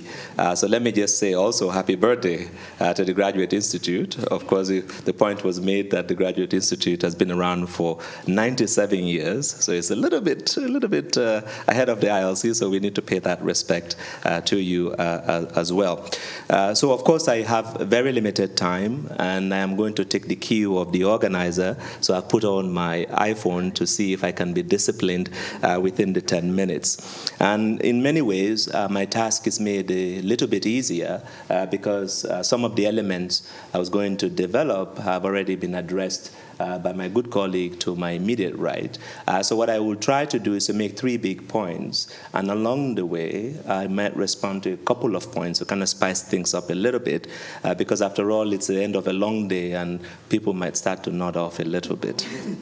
So the first point that I'd like to make, of course, in the context of having my colleagues in the room who are all equally experts on this, and other colleagues from academia and students, is that, in fact, the commemoration of the 75th anniversary of the Commission offers more than a mere chance to rejoice over past achievements of the Commission, of which there are many. A number of examples were given earlier at the opening of the panel, and of course just now by my colleague, co-panelist. Of course, this is also in many ways, when you celebrate, an opportunity to reflect not just on the history and extracting possible lessons that can guide you into the future. And I would just like to venture that in 1998, when the Commission celebrated its 50th anniversary, I actually wondered, because at that time I wasn't old enough to be in this room. Some of you might have been here. But it's interesting how that connects to the time now, because back then the ILC already started to voice some concerns about the infrequent referral of topics to the Commission by the General Assembly. They saw this as a challenge for the Commission in the evolution of its mandate. In particular, the Commission then made a recommendation and called on the General Assembly to encourage states to make referrals to the Commission, but also the General Assembly itself. In many ways, topic referrals are, of course, a salient subject because they directly impact how the Commission's work impacts the international community as a whole. So to some extent, the conversation about topics and topic selection goes in the direction of understanding what the added value of the ILC might be. So today, on the 75th anniversary of the Commission, it seems to me a fitting moment to take a pause and reflect a little bit, especially on this element as to whether, and this is a question that was posed by our moderator earlier, whether the Commission's approach to the selection of topics is in a sense fit for purpose in this day and age. And I would offer, in that regard, that the history of the Commission shows, and I'm very happy that I follow Vincent, who drew a distinction between what he called the method and substance, I think. And the idea was, a point of departure for him was Article 1 of the Statute of the Commission, which in some respects he saw as a bit vague. That was also my starting point, so I'm happy that me and the Commission and the academia, we agreed at least on the core purpose of the Commission is found in Article 1, which really deals with the function of the Commission that links to the two elements of the Commission's work, codification and progressive development of international law. Obviously, the Commission has, in its historic accomplishments, worked very closely with the Sixth Committee of the General Assembly, and that has been a measure in some respects to the success. And I think in the panel on authority, the point was made that that relationship between the Commission and states is critical in terms of what distinguishes the ILC from others out there. Yet it's very interesting that when you look at it from a historical point of view, the Commission started off very well in its relationship with the General Assembly in this regard, with a number of important referrals to the Commission, and Vincent mentioned the Nuremberg Principles. Literally, the Commission was created, and in the same day, there's another resolution saying, by the way, go off and draft us these Nuremberg Principles, that essentially articulated 7 principles that form the foundation of what really is more than international criminal law. And it's interesting that if you fast forward, you will see that the ILC saw this decline in the number of referrals of topics to the Commission from the General Assembly.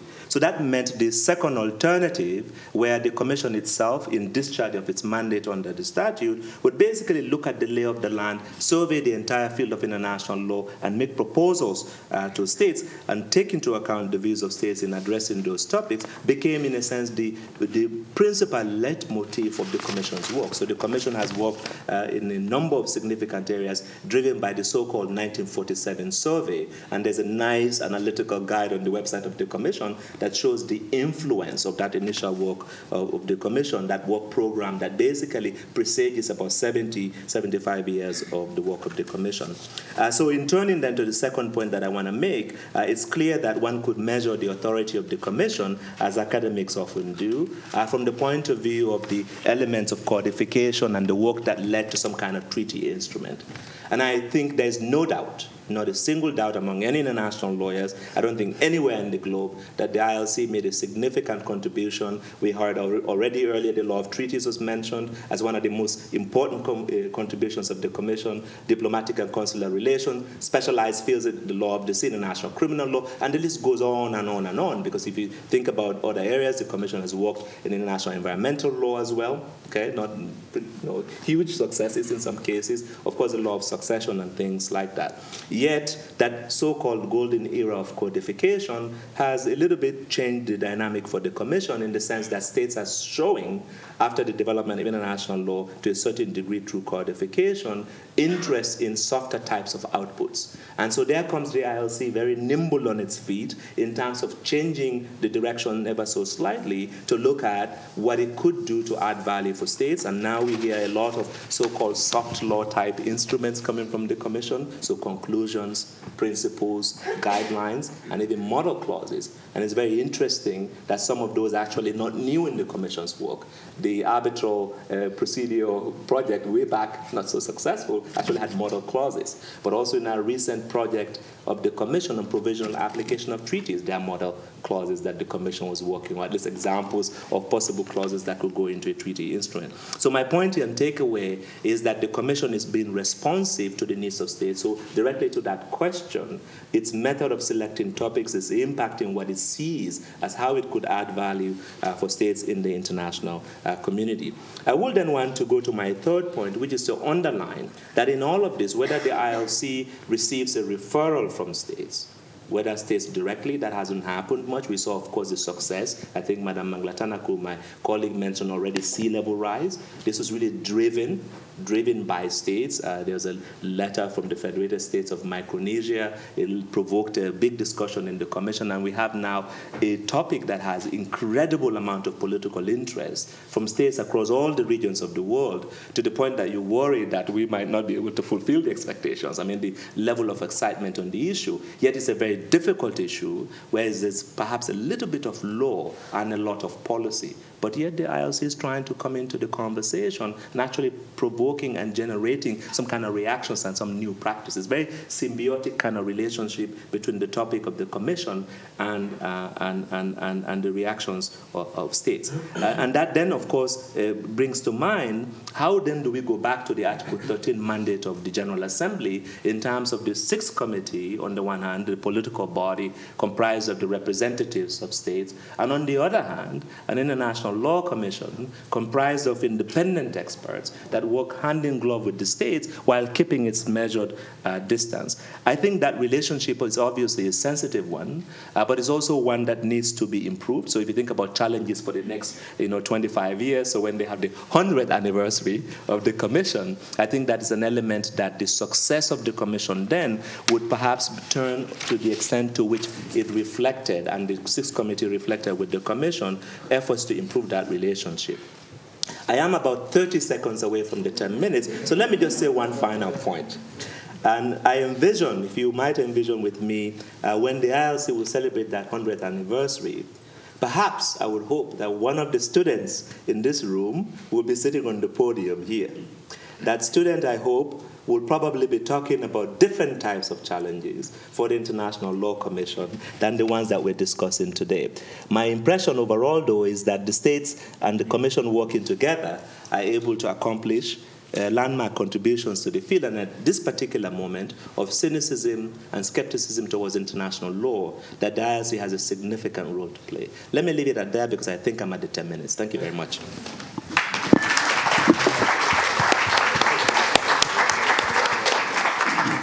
Thank you so much, Professor Jallow. As you said, birthday is also a time for reflection, so it was really wonderful to hear all the reflections that you shared with us as to how the ILC is responding to changing dynamics, both of our times, but also to the changing dynamics in international law. We have next Juliana, so please... Thank you. You could have steal my time. It was very interesting what you were saying. So good afternoon, and thank you, Nia, for the introduction. I'm Juliana, and as Nia said, I'm a permanent counselor here at the Permanent Mission of Colombia before the UN. But I have to say the usual disclaimer that perhaps you have heard from other diplomats saying that this is my personal views, and it doesn't reflect the position of Colombia. But of course, they're based on my work as a diplomat and a lawyer for my country. So I don't have a piece of paper. I have my laptop, so I feel unprepared. But I'm just gonna try to share with you a little bit of my experience, like working on the government side, and especially with try to liaise with the work of the International Law Commission, and from the perspective of a developing country. Perhaps it doesn't reflect the experience of any other developing country, but it would be very interesting on your side to know how states also see the work of the ILC, which is very, very much important. So the topic of this part of the panel was one of the questions was the best ways to select a topic for the ILC. So I always say that I'm half diplomat, lawyer, half belong to the academia, but in no way I can reflect the things that my previous speakers just mentioned. So I'm just gonna take a more practical perspective of this question. So, of course, you, from my point of view, you have three ways. So there's the expert view. So we already heard how the Commission selects the topics. So what are the criteria for the Commission to select and the topic? But in terms of the work that states do in every day and the multilateral work, especially, you do see the need of legal advice. So it's clear, and the need of legal expert advice, and perhaps this is not a comparison, and it's a very worthwhile comparison to do. But you do see that, for example, in the explosion of requests of advisory opinions to the different tribunals, not only to the ICJ, but also to the ITLUS and the Inter-American Court of Human Rights. So you see the need of these expert opinions. And you see it because states have formed these international forums in order to be provided with legal expert advice. So in terms of what Ministry of Foreign Affairs do, of course we have legal directorates. I come from a legal directorate from my country before coming here to Geneva. But there's millions of things to do, and to keep able to keep the pace of everything that is happening in the world, coming from trade, armed treaties, human rights, IHLs, you name it, environmental, it's very hard. So you tend to rely on the expert opinions, and of course the ILC is one of our main sources to work on. But also you need to see also not also the expert view, but also the political view, and this is like what I like to call the systemic view of the work of the International Law Commission. So you see, and it was mentioned like the different type of topics that the International Law Commission have been working on throughout its 75 years.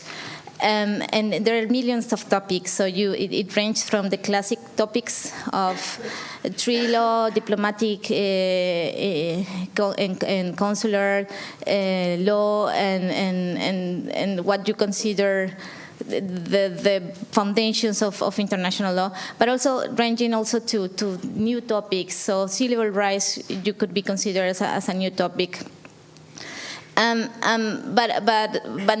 then you don't have, like, when you read and this is not in any way a criticism, it's just that sometimes when you read the entire work of the International Law Commission, so perhaps you don't see, and perhaps I'm missing it, like a trend of how the Commission is working in the different topics.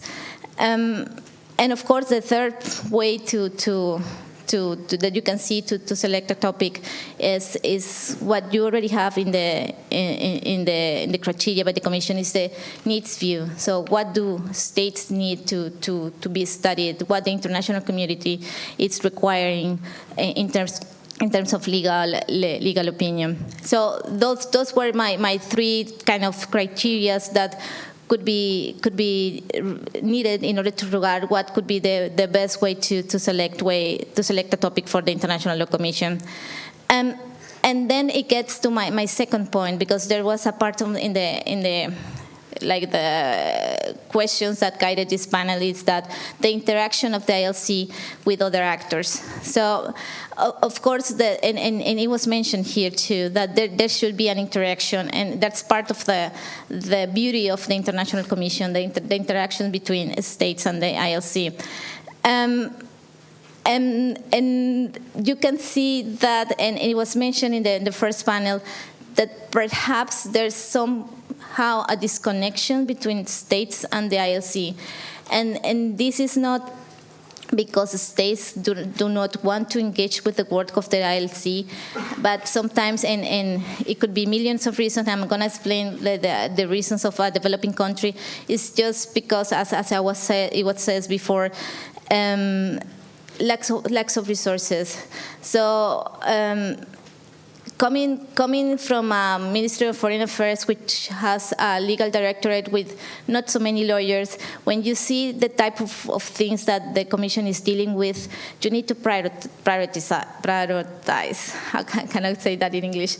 You need to make priorities, right? And the things that you need to say in terms of what are the topics that you're going to select, it basically depends much on the things that you defend in terms of your foreign policy. And here, and I think the ambassador of Switzerland mentions that one thing is like the role of states in the Sixth Committee, where delegates are very active in terms of like verbal statements. The work that you do in capital, that the capitals are like in charge of providing the written comments to the ILC, and what happens in Geneva. And what happens in Geneva is a black hole, because delegates we're not attending to the ILC sessions. So I've been here for a year and a half, and I did try to attend to some of the sessions last year.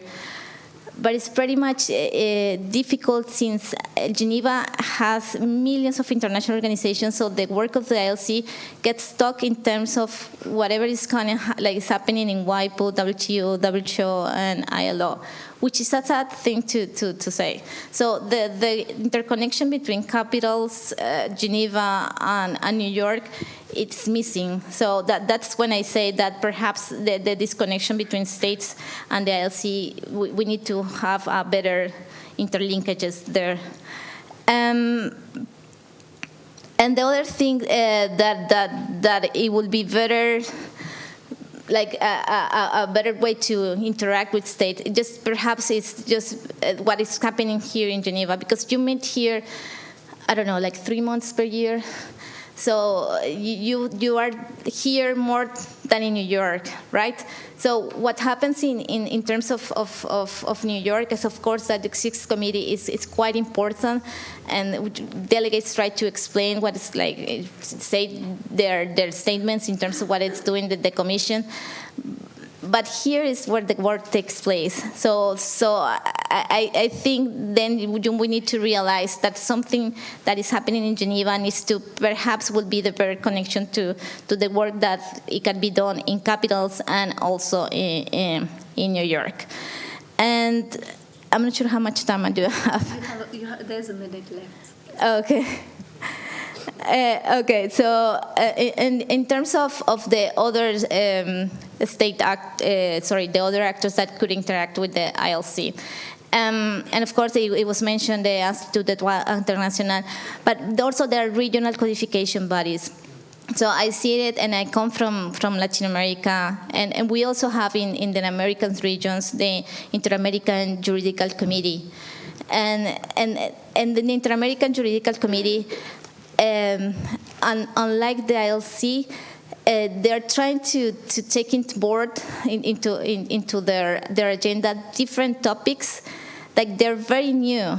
Like they're trying to go into private law matters and technology matters, and they're trying to reach another set of agenda. I'm not sure why is that, but then there's another divide that perhaps those regional committees could also impact or brief the work of the International Law Commission. Just because in terms of these new topics that we need to take on board in the work of the ILC Commission, perhaps they've been dealing in other scenarios that it could be worth to take a look. And just to finalize, and I started this brief presentation saying that there is a need of legal expert advice, and perhaps the ILC could also have an impact on these new topics that we are currently dealing with in the multilateral world. And I'm going to finish with a personal example. So I'm actually covering right now the work of the WHO, and we're dealing with a pandemic treaty negotiation, which is very hard. And we started the negotiation 2 years ago, and we're supposed to finish it today. So I'm supposed to be there. But you wouldn't imagine the type of conversation circular conversations that we have had throughout these 2 years, just because we didn't start with a basis, right? So we started the process because of the COVID-19 emergency and the urgency that it required. But when you hear this type of conversations, then you see that an expert-based committee, a body such as the ILC, could help actually had an impact on the work that states do in order to have these instruments that we really require in order to conduct ourselves in as an international community. And I leave it at that because I truly believe in the work and the impact of the International Law Commission. Thanks.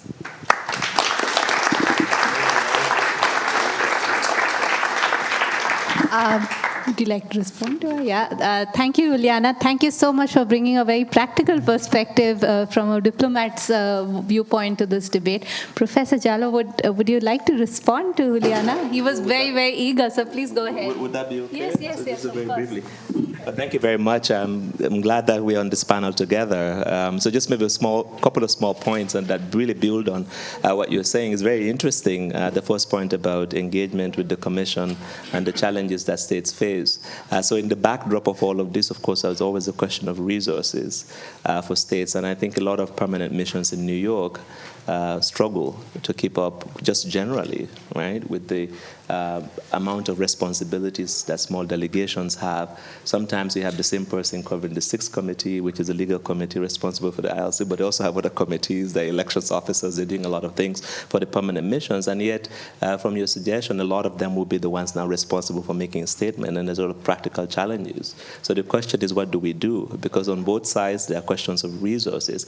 And what I find in my 7 years in the Commission is a lot of effort, informal efforts, by members of the Commission, by permanent missions from global South states to engage with the members of the Commission, and a lot of us, virtually without exception, are always giving briefings to governments just to tell them about the work of the Commission, to encourage them to take the floor, because we know it's very challenging, as someone said earlier, to have a dense report in August and you're expected to make a reaction by about October. So just to really say that, I think in a sense it's not ideal, but there are efforts that have been made. But secondly, just on the point about codification, we do have a standing agenda of cooperation with the regional codification bodies, and I'm very pleased one of my colleagues actually, Professor Galindo, who is a member of the Inter-American Juridical Committee, happens to wear another hat now as a member of the Commission, and we actually missed that when COVID-19 happened because we were not able to have space for the regional codification bodies to come, so we have standing visits from the African Union Commission on International Law, the CADI, they come and exchange views with the Commission, and we in turn get the courtesy invitation back, and I think our chair normally attends the CADI meetings. So there's an element of exchange of information, and one of the issues we've been grappling is how do we engage substantively beyond that to learn from each other. So we have, for example, now a topic, Professor Fortu in the back, my colleague, who is special rapporteur on a topic, new topic for the ILC, but not new for the Inter-American Juridical Committee. They already worked on non-binding instruments and agreements and really good work, and we're trying to see what we can do to learn from that. So there's some symbiosis at the substantive level that members are interested in. Just to assure you that we are trying to kind of be responsive so that when you find yourself in these places where you need expertise, that you get that expertise. And finally, the pandemics one is really amazing to me because actually in the ILC, there was a proposal to deal with pandemics. So the problem was once the states decided to negotiate a treaty, we thought that would be disruptive to continue with the topic. So it's really interesting that you're finding we could have done some preparatory work for you, but yet sort of like we are trying to respect the political bodies. I stop there, but just to share that too, because I can imagine it's a little bit difficult if you don't have the substantive basis. So thank you very much. Thank you very much. It's already such an engaging, rich discussion. But I'll open up the floor. I'll open up the panel to the entire floor, and please feel free to ask questions. And there's a gentleman with the microphone who will be coming to you. So there's, and please introduce yourself briefly, if possible. Cool. Kia ora koutou. Thank you to the panel. I'm Ruth Stowers. I'm one of the research assistants, along with Elise and Danusha here to Miss Writings, and I'm from New Zealand and been here for the last couple of weeks. My question's about how much the membership of the Commission each term can shape the scope and limit of the topics that the ILC considers. I think that's been spoken to a little bit, I guess in reference to the diversity of topics in the past, but also your responses, Mr. Jallo. I guess that sort of ties into the question of the importance of diversity of the members as well, people who understand the lack of capacity some states have, the prioritisation of engaging with 6th Committee and the General Assembly. So just any thoughts on that, and whether you think there might need to be some changes to ensure we're still getting that diversity, maybe an expansion in numbers or change in the regional or expansion in the regional groups. Any thoughts on that? Thank you. Perhaps we can do another couple of questions. Thank you for the lovely event. I wanted to ask a question challenging both Dr. Chattel and Dr. Jallo on the aspect of in two different ways. Because you mentioned that criminal law has been discussed very much within the ILC, and then you discussed codification as an important and a positive impact on that. I want to specifically discuss discussions around crimes against humanity. Crimes against humanity has not been codified until the last ILC commission. It was one of the areas that wasn't touched. The genocide and war crime had their own discussions that already been done. That's why ILC discussed it at the time. But if you look at how the legal definition of it, development, if you look at that, genocide, because it has been codified too early, shall we say, it has not changed, and then we had so much issues, especially there's not been a development. For instance, we never really got over the cultural genocide issues, never been really recognized. We never recognized genocide and issues of memory law, this kind of discussion. But in respect to crimes against humanity, because it was precisely not codified, there was so much development on it. For instance, other than for the issue of intent, which is a much bigger issue in genocide, on crimes against humanity, other than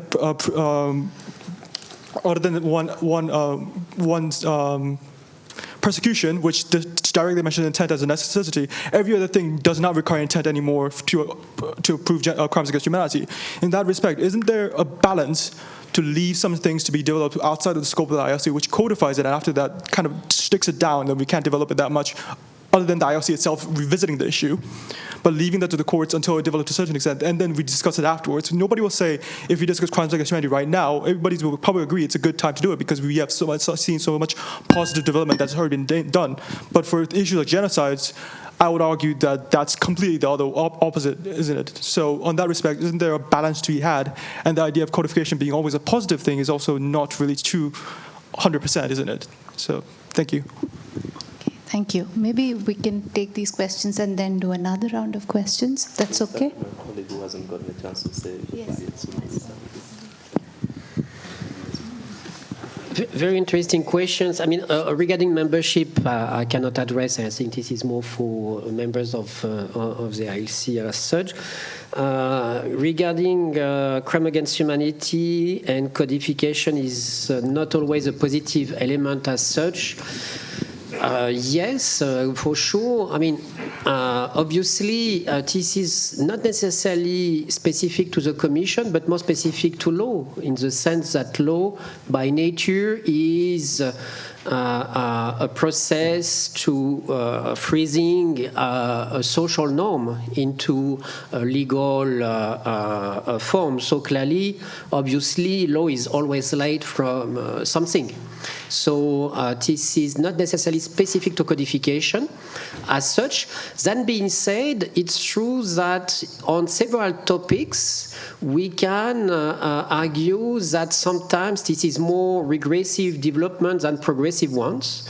There are some aspects, you mentioned crime against humanity. I have also in mind some procedural guarantees governing expulsion also, and where clearly codification was not necessarily reflecting the evolving nature of international law. For sure, and that is why academics are here. We are here to also have a critical angle on the work done by states, but also by other eminent colleagues within International Law Commission as such. And this is a part of, the long story of law as a process, first of all, but also part of any discussions academics should have when discussing with established organs as such.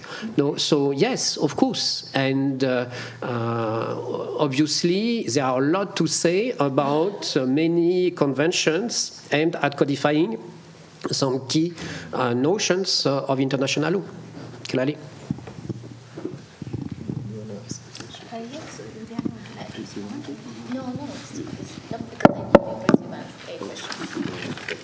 Just wanted to make sure that my colleagues get to speak first so that I don't monopolize. That's not a good way to have a dialogue between the ILC and academic and government colleagues.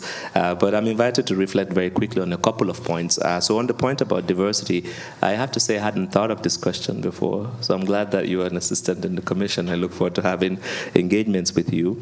My impression is that the composition of the commission is just about right at this point. I think it would be nice in terms of diversity with the 34 members that obviously we we have obviously a big gender problem. And I have to be very clear, of course, that that's not the fault of the Commission, because the members of the Commission don't elect themselves. It's really, in a sense, the states. And it's up to the states to nominate and on top of that elect. I think this is a huge issue and a challenge for the Commission. And I do have to say, in the wider span of international institutions, the Commission is not doing as well, but it's also not unique. So which suggests that there's a broader systemic kind of issue that we have to engage on. And the good thing is we are aware of the problem and we are making efforts. And I think it was already highlighted earlier that we are making some progress. I mean, maybe a little bit slower than many of us would have liked, but I think there's some progress in that sense. On the crimes against humanity articles, I really like very much the response here, and I know we don't have too much time, but I think there's something inherent about codification, and I would actually even go back a little bit in terms of Vincent's point. If you think about common law, so in the common law, if you go back to England of old, there were times when crimes were actually common law crimes. So that was an era before codification. And codification has some benefit in giving certainty to law. And if you think about crimes against humanity, it's actually a good contrast, in my mind, in the opposite way, in respect of the example you gave concerning genocide. And what I mean by that is when you think about the Genocide Convention, in as much as there might be questions about cultural groups and political groups, you can imagine situations where you have a global standard, and then states are willing to go further than that. So I believe it was Ethiopia was the first state in codifying what was the Genocide Convention in its national law that actually added new groups that are not recognized in the convention. So in other words, the convention was a floor, not a ceiling for states. If you do the reverse, if you think about crimes against humanity, it's been described by my good friend and colleague, a probably friend of many people here, Professor Van den Herik at Leiden, as a chameleonic crime. The character of the crime seems to change depending on the context. Yet we've had a lot of practice, and the Commission felt that this is the time to move forward in terms of a set of draft articles. And it declared that the intention, and that seems to be going well. I'm cautiously optimistic that this will be going forward. And I think there's value in having something like that at this stage. And obviously, this will play very much into the relationship between the Commission and the Sixth Committee. Let me leave it at that. Thank you very much. Thank you very much. I noticed there were a few hands at the back of the room. So. Hello. Thank you very much. My name is Saulo. I'm an assistant for Mr. Andreas Mavrogiannis at the Commission. 5 years ago, some people raised a very interesting issue, which was the number of topics that the Commission deals with. So I'm wondering, and I think it would be interesting to get both the Commission's perspective and the perspective from a diplomat of whether that statement still stands true. Are there too many topics? And how that, if any, interacts with the terms of authority and the terms of involvement of missions of states who might not have the legal resources to attend and comment on every topic. Thank you.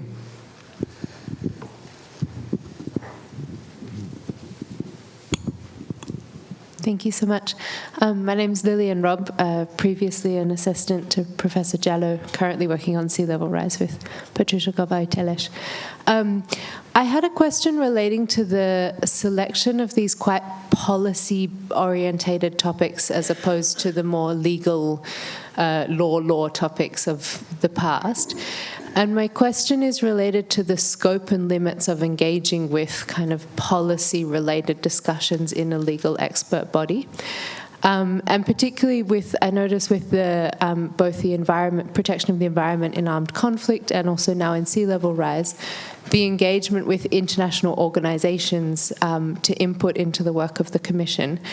And so I was wondering if Professor Jello or the others could reflect on what purpose that engagement serves, whether it's an attempt to understand a factual policy-based issue and whether there is kind of limits to the extent to which the Commission as a legal expert body without necessarily the engagement with the kind of the more factual policy aspects of the situations dealt with can engage with those topics, or whether there's changes that need to be made in the Commission to make that possible for these new types of topics.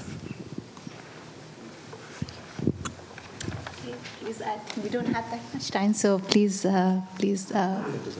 Yes. Juliana, maybe we start with you. Okay, thank you so much for the question. Before addressing the question, just a brief remark after your comments, Professor. I think that clearly shows that we need to know more about this. So, and I think it's very hard to keep the pace of everything that is going on. I myself, I didn't know that. I have to say it as a fact. And so in terms of solutions, I have to say that it's very complicated, because in terms of resources, the Commission cannot do anything. So it's not something for the Commission to be blamed of.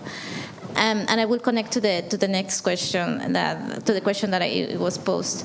But just to wrap up that point is I'm thinking about Geneva. So New York is of course New York is New York, and everything happens in New York, and the delegates are overwhelmed with everything, which.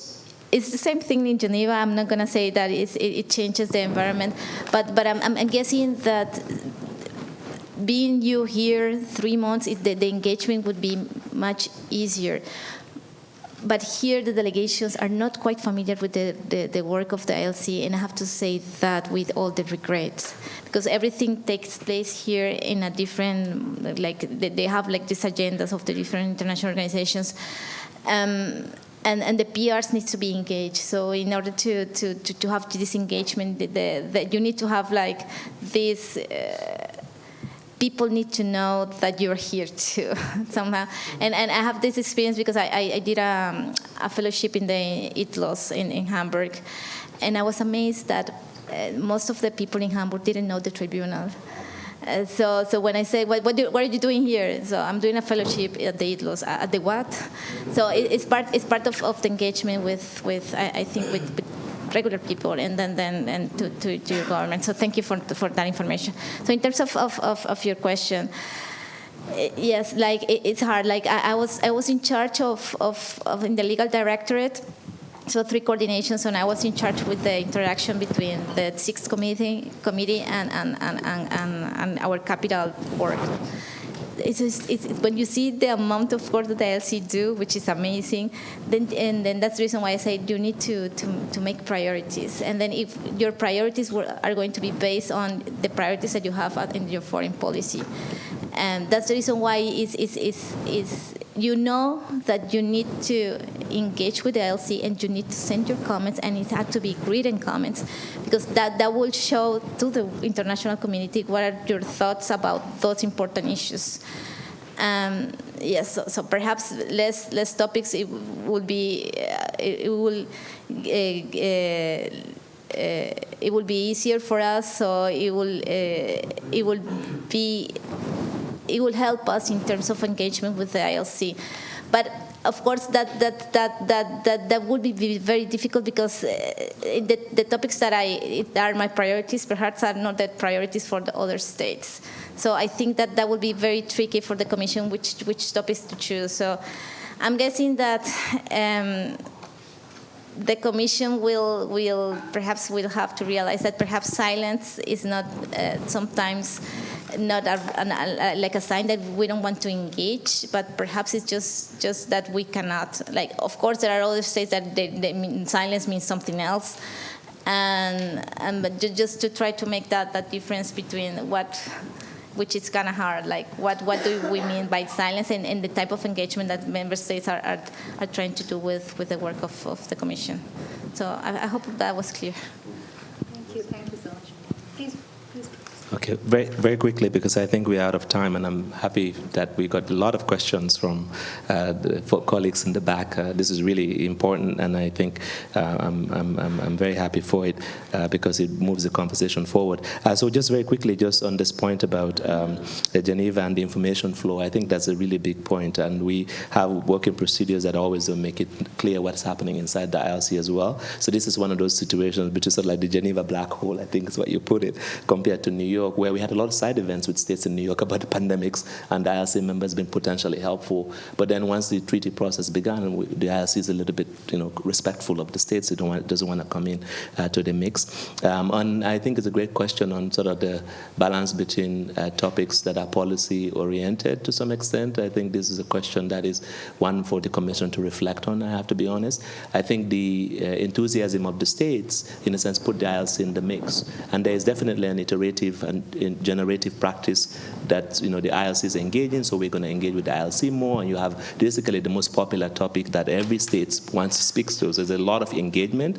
What that means then in terms of what the ILC can offer is one that we have to reflect upon carefully, because there's obviously the aspects of new legal questions or questions that are there that we have to kind of think about the purpose of law. If you think about the law of the sea questions, we do have UNCLOS, and we can kind of reason concerning baselines and so on from UNCLOS as a point of departure.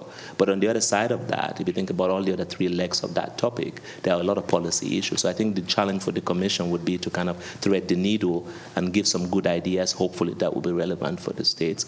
Let me leave it at that. And just finally, just to say that it's a great delight to be here. And thank you very much also, Misra, for coordinating us. Thank you. So this has been a truly multi-stakeholder discussion with everyone engaging in various capacities. So thank you for your attention. But there was not a single dull moment, so nobody has to worry that anyone was dozing off. And we'll end the panel here, and so that we can have the next panel. And there's a short break in between, I believe. No break. So we go on to the next panel immediately.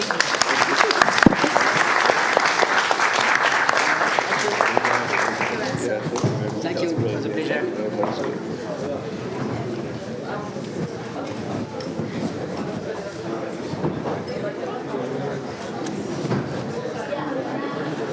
Thank you, Professor.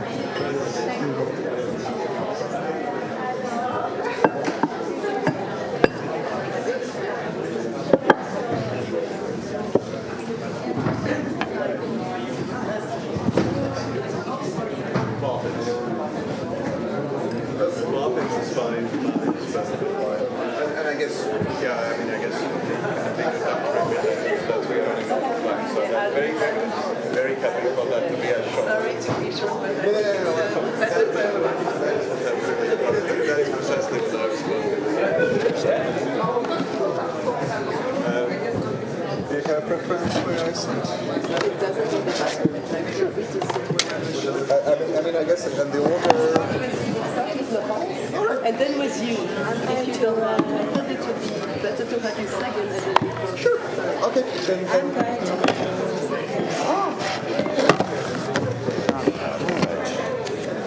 Very good. I will be disorganized, so I hope that at least I'll be sit down. All right, very good. Just take some more.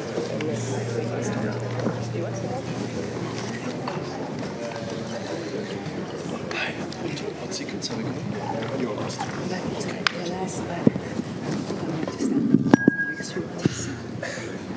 Okay, welcome to this panel, everyone. I'm very glad that there are still people in the room. It's the very last panel of the day. I'm Alice Birlot. I'm an assistant professor here at the Graduate Institute, and I feel very honored that I've been asked to moderate this panel. Let me first introduce our distinguished guest speakers, and then I'd like to briefly outline the main questions that we will address in this panel. Regarding the topic, the panel will focus on the role of the International Law Commission in the changing landscape of international law. The discussion will be structured around two main categories of questions. First, we'll reflect on the past and the present by discussing questions related to the ways the Commission has responded to changes in the making and implementation of international law in the recent decades, including changes related to the rise of non-state actors and the evolution from formal to informal lawmaking. And second, I'd like to invite our distinguished speakers, but also the members of the audience, to look into the future and reflect on potential new approaches to respond to further changes. So to help us think about this theme, we have three distinguished speakers first. And I should say that I'll be very, very brief with the introduction, which means that I will not do justice to the extent of the academic and professional achievements. So please, apologies for that, but in the interest of time, I guess that's the right approach. So first we have Professor Laurence Boisson de Chazourne.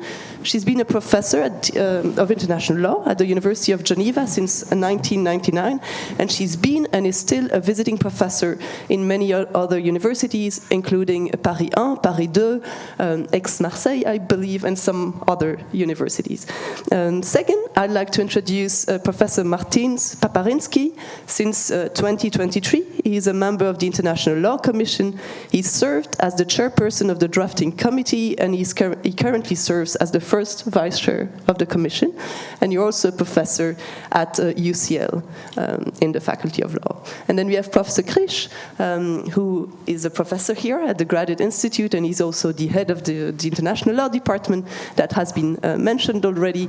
And you've also had many visiting position in many universities. So I'll be very, very brief. Again, apologies for this, but I guess we can, that give us the chance to directly move into the discussion. So now I'd like to give the floor to all the speakers. We'll start with Professor Boisson de Chazourne, and you'll have 10 minutes to make your statement. And obviously, feel free to stand if you prefer to stand. I hope the microphone works. If it doesn't, I can give it. It works. Good afternoon or good evening, I don't know. It's a pleasure to be here today, and it's the third panel, so I thought that it would be interesting to think about new topics, and because of the changes which are taking place, and I'm part of the school who thinks that the changes are taking place in the making of international law, as well as in the implementation. And to look at these changes, I will focus on non-state actors and more particularly on private actors.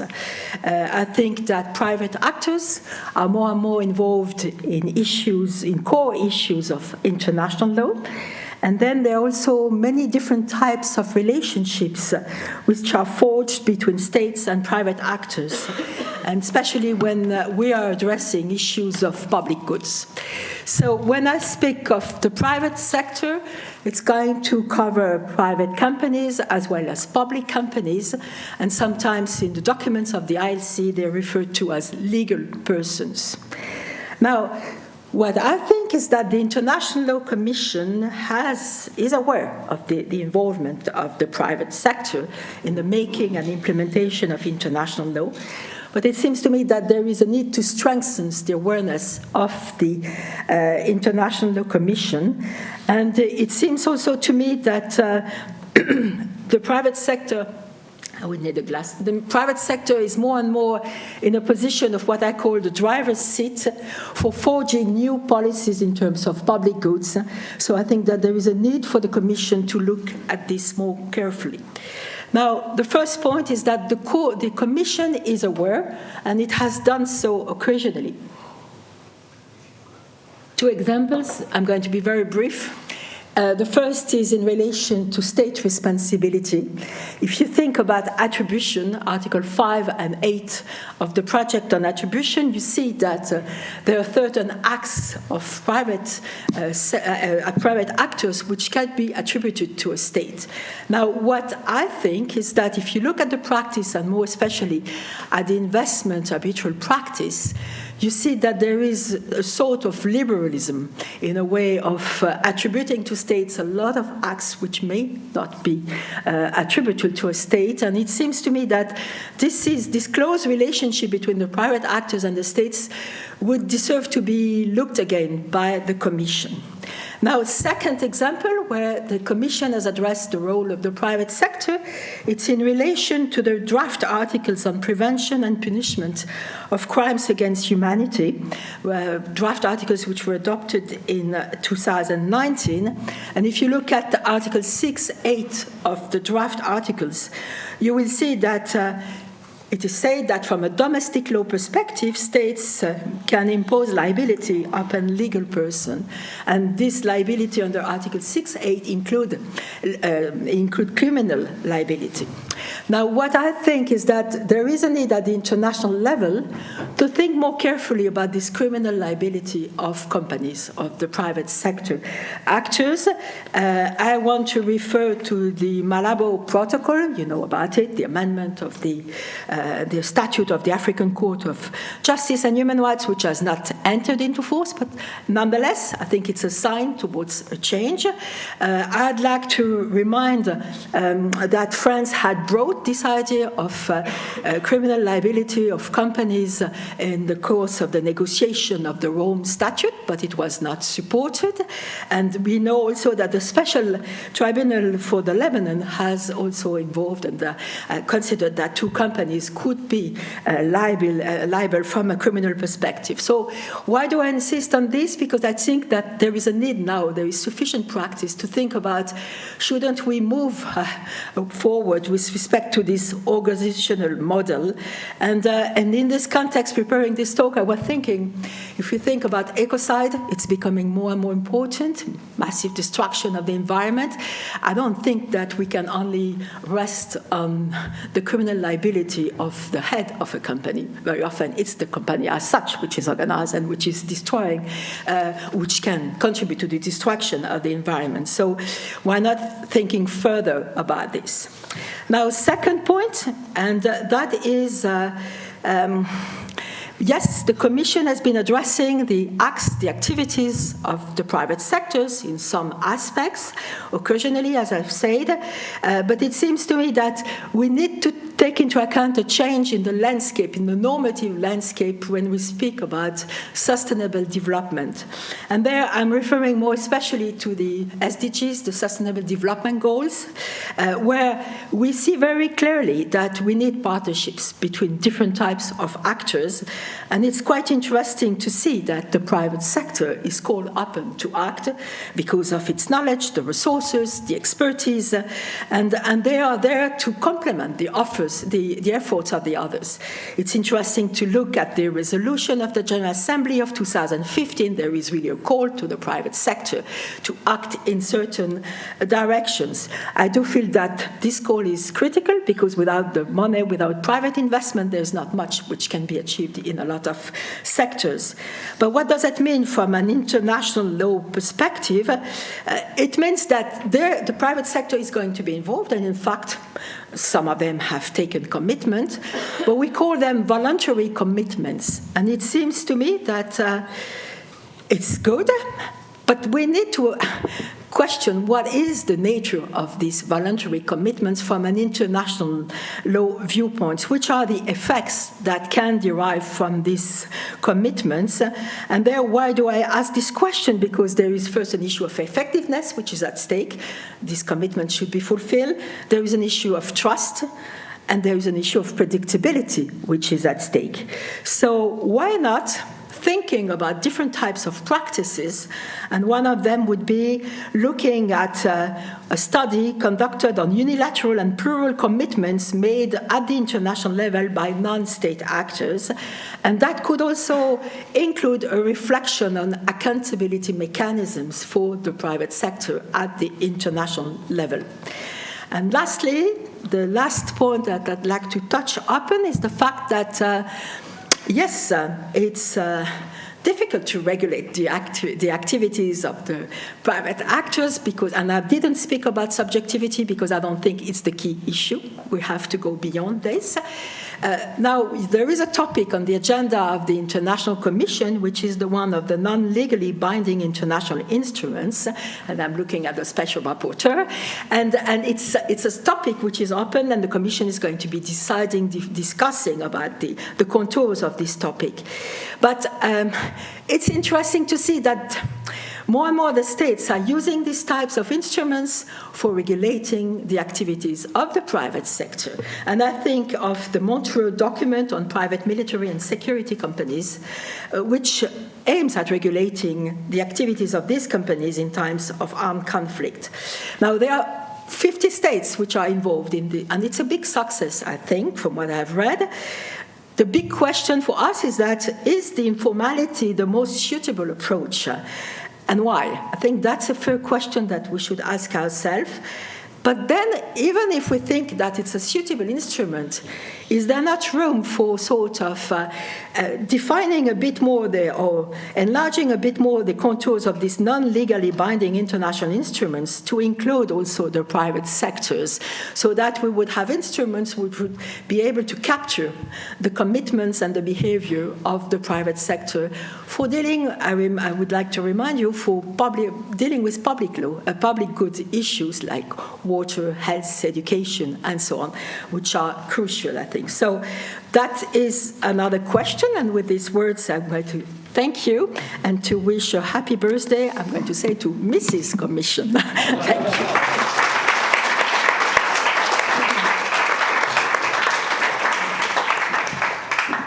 Thank you so much for this very engaging statement and all those stimulating points about the role of private actors and whether this role should be better addressed by the International Law Commission, better or in different ways. I don't want to make a qualitative judgment here. So I'll give the floor now to Professor Paparinskis. You can stay there or you can stand if you prefer. I think I'll just sit here if that's okay with you. Thank you, Alice. A real delight to be here. And my overall theme will be, I suppose, the emphasis on the importance of clear thinking that doesn't flatten but engages with the messy institutional reality. What changes and what continues are hard questions. It depends on how we define projects, how we define institutions. If we think about the anniversary of the International Law Commission, it is indeed the 75th one. If we think about the anniversary of codification bodies under universal international institutions, it could be a bit longer. The Committee of Experts for the Progressive Codification of International Law started its work in 1925, which would put International Law Commission at the 99 years mark. And of course, the audience will appreciate that the fact that it would put ILC 2 years ahead of the Graduate Institute is entirely incidental to the broader principal point I'm making. I will make 4 points. The first is perhaps the gentlest possible pushback at the assumption of this panel that there is a majorly changing landscape of international law. 5 years ago, there was a panel with an identical title, so perhaps there's nothing more unchanging than the changing landscape. But a serious point, and I don't think that there'll be much pushback against that there is the core stratum of very traditional international law that builds and benefits from the International Law Commission's work. Madame Mangla Tanaku in the first panel referred to the ILC outputs that are the Bible for practitioners of foreign affairs. This Tuesday, the International Tribunal for Law of the Sea rendered an advisory opinion that referred to 3 ILC outputs. So ILC work is used in the unchanging part of international law, where states argue about international law, present arguments before international courts and tribunals, and so on. So I think we have to talk about change, but we shouldn't overstate it. Some things remain, and International Law Commission is very important there. My second point is a rather brief one, I think, perhaps just to note the merits of flexibility in the institutional operation of the International Law Commission, which make it well suited to adjust itself to the changes, as it were, in the normative climate. Vincent spoke about change of topics and noted in particular the 4th criterion, a criterion or a coda. I think we could discuss about that, but the point about openness to new topics. In a sense, this is something that comes, the call to the future comes from within. There is flexibility in format. As an academic observing the International Law Commission externally, the archetypal projects I was thinking about were probably the classic generalist topics. I mean, I might blame the fact that I was in the British academic establishment for a couple of decades, but probably Fitzmaurice and Waldock of law of treaties and Crawford on state responsibility were, as it were, the mainstream way of looking at it. But of course, as the audience will appreciate, there are many ways of doing things for different purposes. There are very, very influential study groups, and study group on sea level rise has been much mentioned. There are various ways of taking advantage of the concept of working groups. Giorgio Gaia convened a working group on future directions of responsibility of organizations before engaging in the project. In James Crawford's work on state responsibility, a working group on the preparation of commentaries played a very important role. Working group under the guidance of member and currently Judge Kitty Chaiseri on the topic of how they did audio the car. It was very influential. So there's a great deal of subtlety to be found in that flexibility. And here, again, perhaps building on my academic pedigree, there's a line in academic politics that everything can be done, but never for the first time. And I think the point is that actually one can mine these tools and precedents for a great deal of flexible action.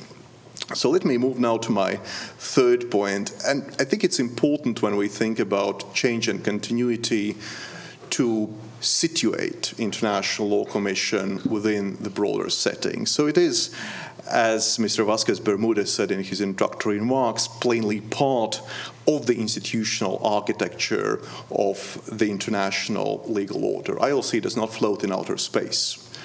ILC is part of the operational framework of the United Nations General Assembly, United Nations, and the larger international legal process.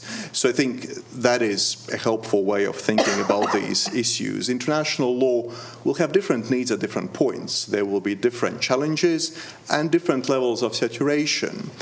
Vincent very helpfully quoted the definition of progressive development from the statute, and I hope that the audience was, those who hadn't heard it recently, was a bit puzzled, because that is, of course, not how we understand progressive development.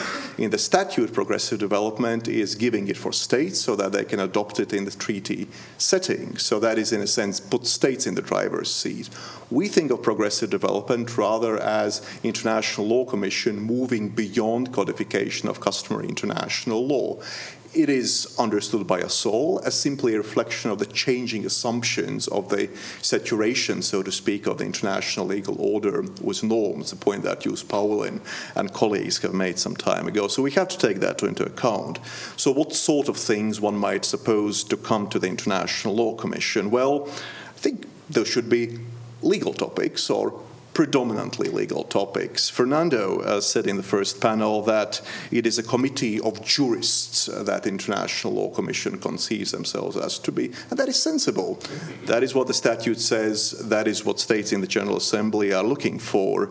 Topics that would particularly benefit from perspective of states in the General Assembly. Doesn't mean that those are the only important topics, but if there's an institution that has a particular means of communicating with states in General Assembly, it would be a bit odd to come with topics that are of no interest. There's no added value of taking benefit of that setting. Topics, and I say that with perhaps with the slightest tongue-in-cheek, topics that can afford to wait. There are other places in international legal order that can move quickly. The strength of the International Law Commission is precisely the sometimes glacial speed and reflection, trying to capture the consensus of community at the moment, and that is also important. Not everything has to be done here. And there's also the sense of, I wouldn't quite want to say subsidiarity, but the idea of not duplicating but supplementing or providing a different perspective. I think that there was a discussion in the previous panel on how precisely that fit would work. There's no one approach fits all. And of course, the 7 most important words in the English language for explaining the operation of universal institutions. As you know, these words are within the limits of existing financial resources.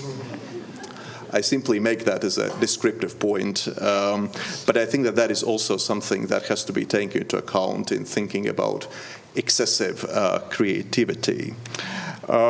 Fourth point, so how do we think about change for the future?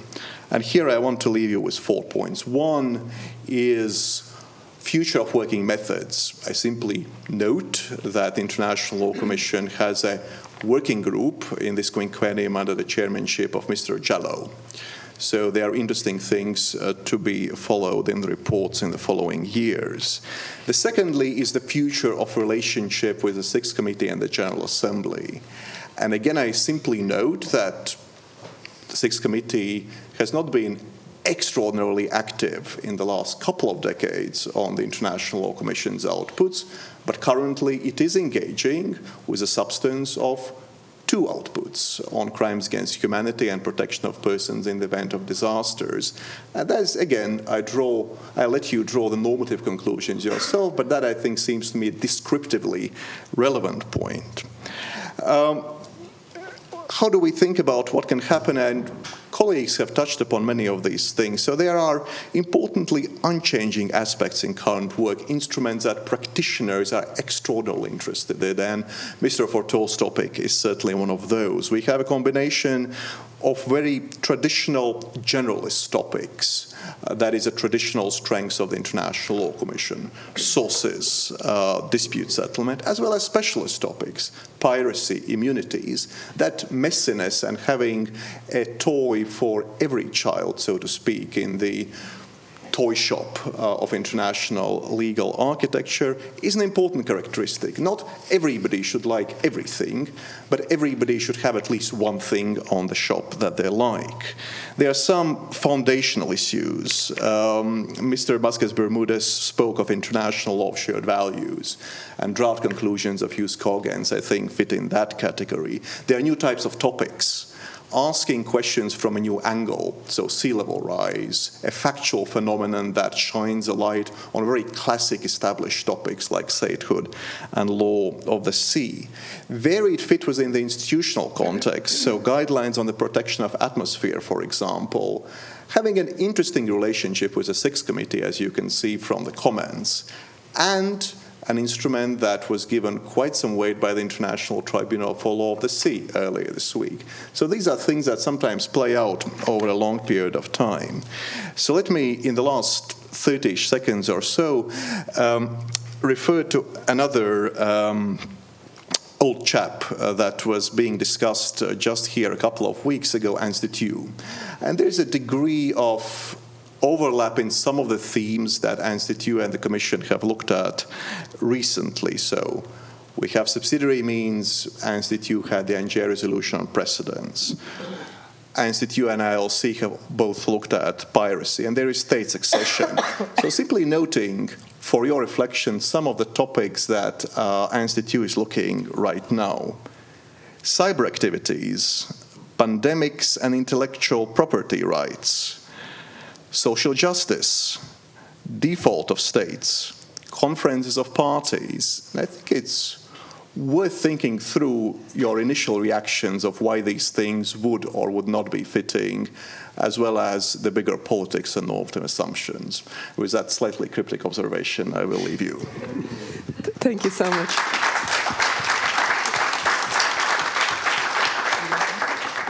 Thank you so much also for reminding us about the assumption underlying this panel, the changing legal landscape. And you were right in saying that 5 years ago, a very similar topic, if not identical topic, was discussed, which is a great way for reflecting on whether or not there is a changing legal landscape and whether we always believe that things are changing. I'll now give the floor to Professor Krisch. Yeah, thank you so much. So Martins is not going to be surprised that I might think there's more change than me, but so that's obviously something to be discussed. Now, I wasn't around, but when the ILC held its first session in 1949, we try to understand, we try to imagine what international law looked like then. To me, I get an image of somehow a field, a relatively open field. There were some things happening there, of course, trees growing, plants growing, but there was quite a bit of space. Obviously, there were few journals, relatively few institutions, few instances of codification back then, and there were hardly any courts around in international law at the time. So for the ILC that started off then, of course, there was quite a bit of space to develop things, space to fill, possibilities to do things. And obviously the ILC made a lot out of that opportunity. Now today's landscape, of course, is entirely different. And maybe international law today looks a bit more like a jungle than this open field of the time. It is overgrown, a crowded field, a much bigger field with many more actors, institutions, normative products. And it's somehow much more difficult to find a niche in this jungle. Especially, there are rather different ways of lawmaking that have emerged throughout this time. Now, I'd like to talk about paths of lawmaking. Some of you who have followed my kind of recent research projects know that I'm an aficionado of paths. But I think they can help us to think about the different paths on which international legal development travels. And we have done this in this research project, kind of studied 25 processes of change over the last few decades in some depth, and trying to figure out kind of what kinds of paths were activated and which ones were kind of prominent and how did they interact with one another. It's not going to be surprising that obviously treaties are not so prominent anymore. Kind of we know there's a stagnation in treaty making that has been happening for some time. Martins has already kind of alluded to that.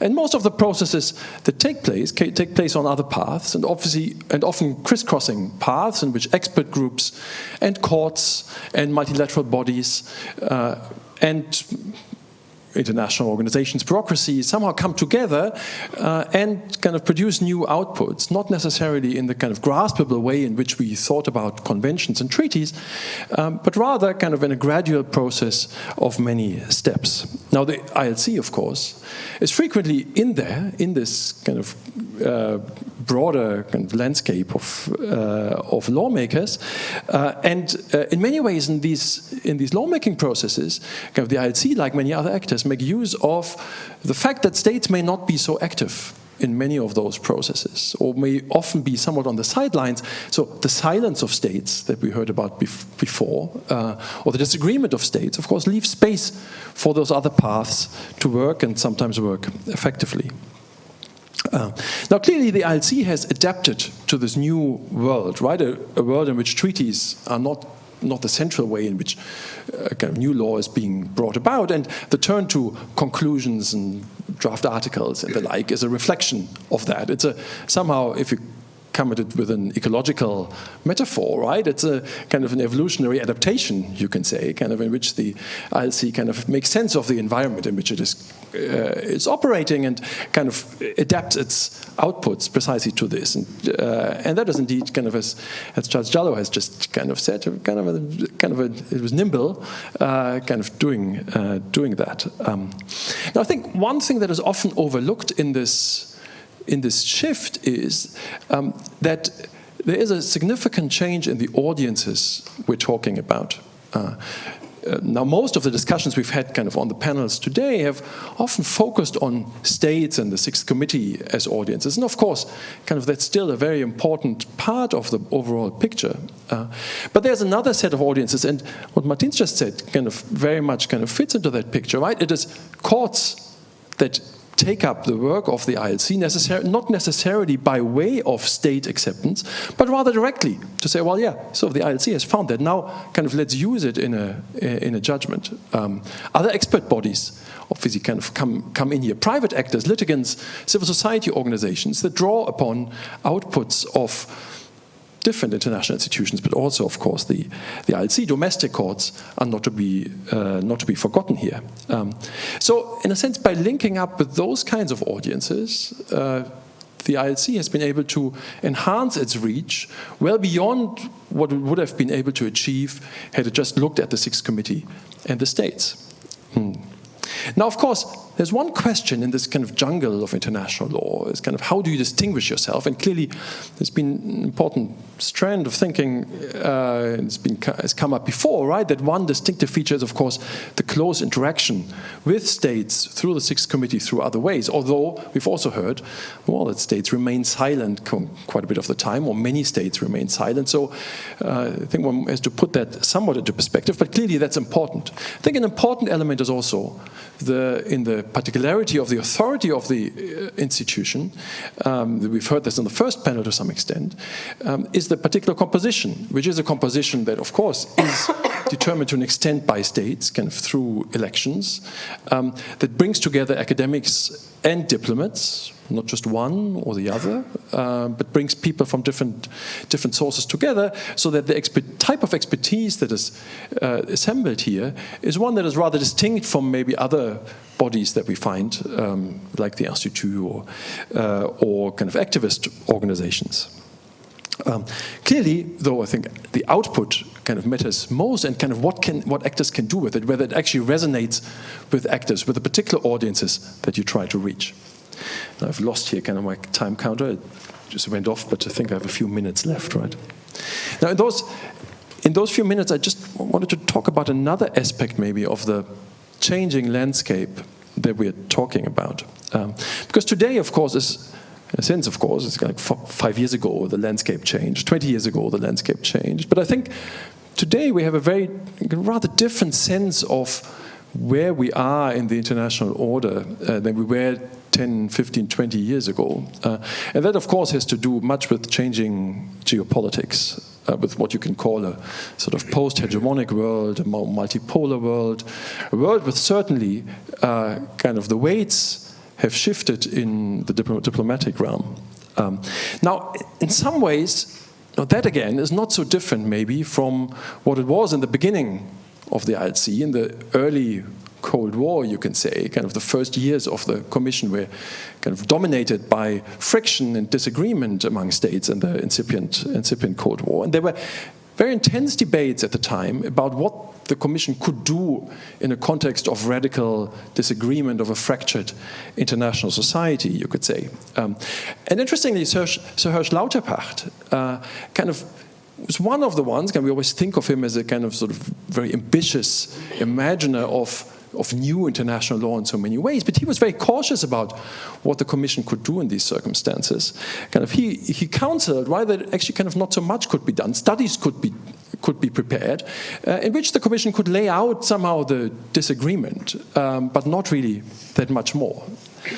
Now, he didn't prevail in that, and of course there were other people kind of thinking about it in other ways. Julius Stone was one kind of who pushed forward a kind of pretty different view, and he kind of sort of course, somehow sort of influenced by kind of earlier work of the Harvard research groups on international law of the interwar period. Kind of thought, well, that really kind of what the Commission should do is kind of gather expertise and somehow move international law forward regardless of those disagreements, make substantiated proposals for what international law could be, rather than necessarily kind of be bogged down by the political problems that beset the Commission at the time.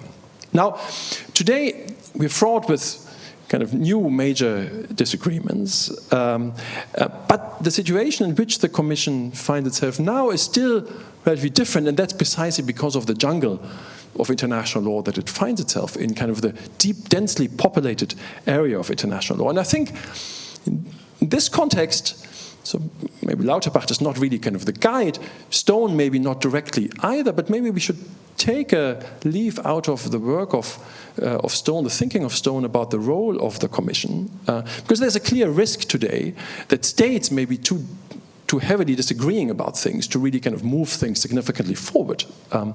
So potentially it might be good for the Commission to be somewhat more proactive, maybe a bit more courageous, and make well-founded proposals on issues in which the world kind of should move forward on international law.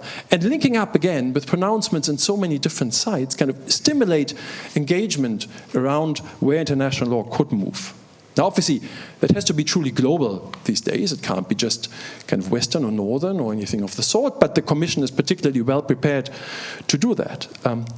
Perhaps in this way, it could be kind of what the Institut kind of tried to do, kind of so from its origins, kind of to somehow be the juridical conscience of the civilized world. Well, that, of course, is not what it could be today, but to an extent, the juridical conscience of the world, I think would be something that would be ambitious, but in today's landscape might be one way, at least, for keeping the ambition of a somewhat universal international law that has animated the Commission for kind of the last 75 years, despite an increasingly fragmented multitude of different discourses that always are at risk of fragmenting.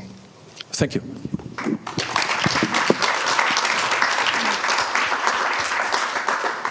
Thank you so much also for raising important questions about the creativity and whether or not the International Law Commission should be more courageous, which also relies on an assumption, right, that it's not sufficiently courageous at the moment.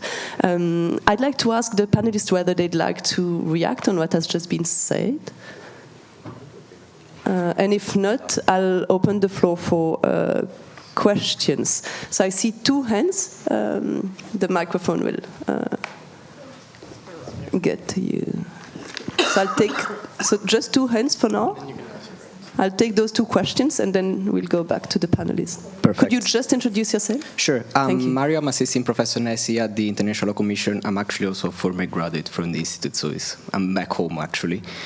And actually, my question was actually on this openness, the openness of the Commission to new topics, and also how could and should the Commission be more courageous in engaging in new topics in this changing landscape of international law. And this also, actually, for me, I think this question is linked to what we were referring to before, like the gaps in the examination of certain topics. So why the Commission has dealt with some topics where there was a gap, and while there are other topics that are object of conventions where there are some gaps that have not been dealt with. And this, the reason why I think is so is because that is a political gap. So there is the will of states not to engage in certain issues, and when there are such gaps, it could be difficult for a legal organ such as the Commission to engage actually in a political discussion, so in topics that are such of a political nature.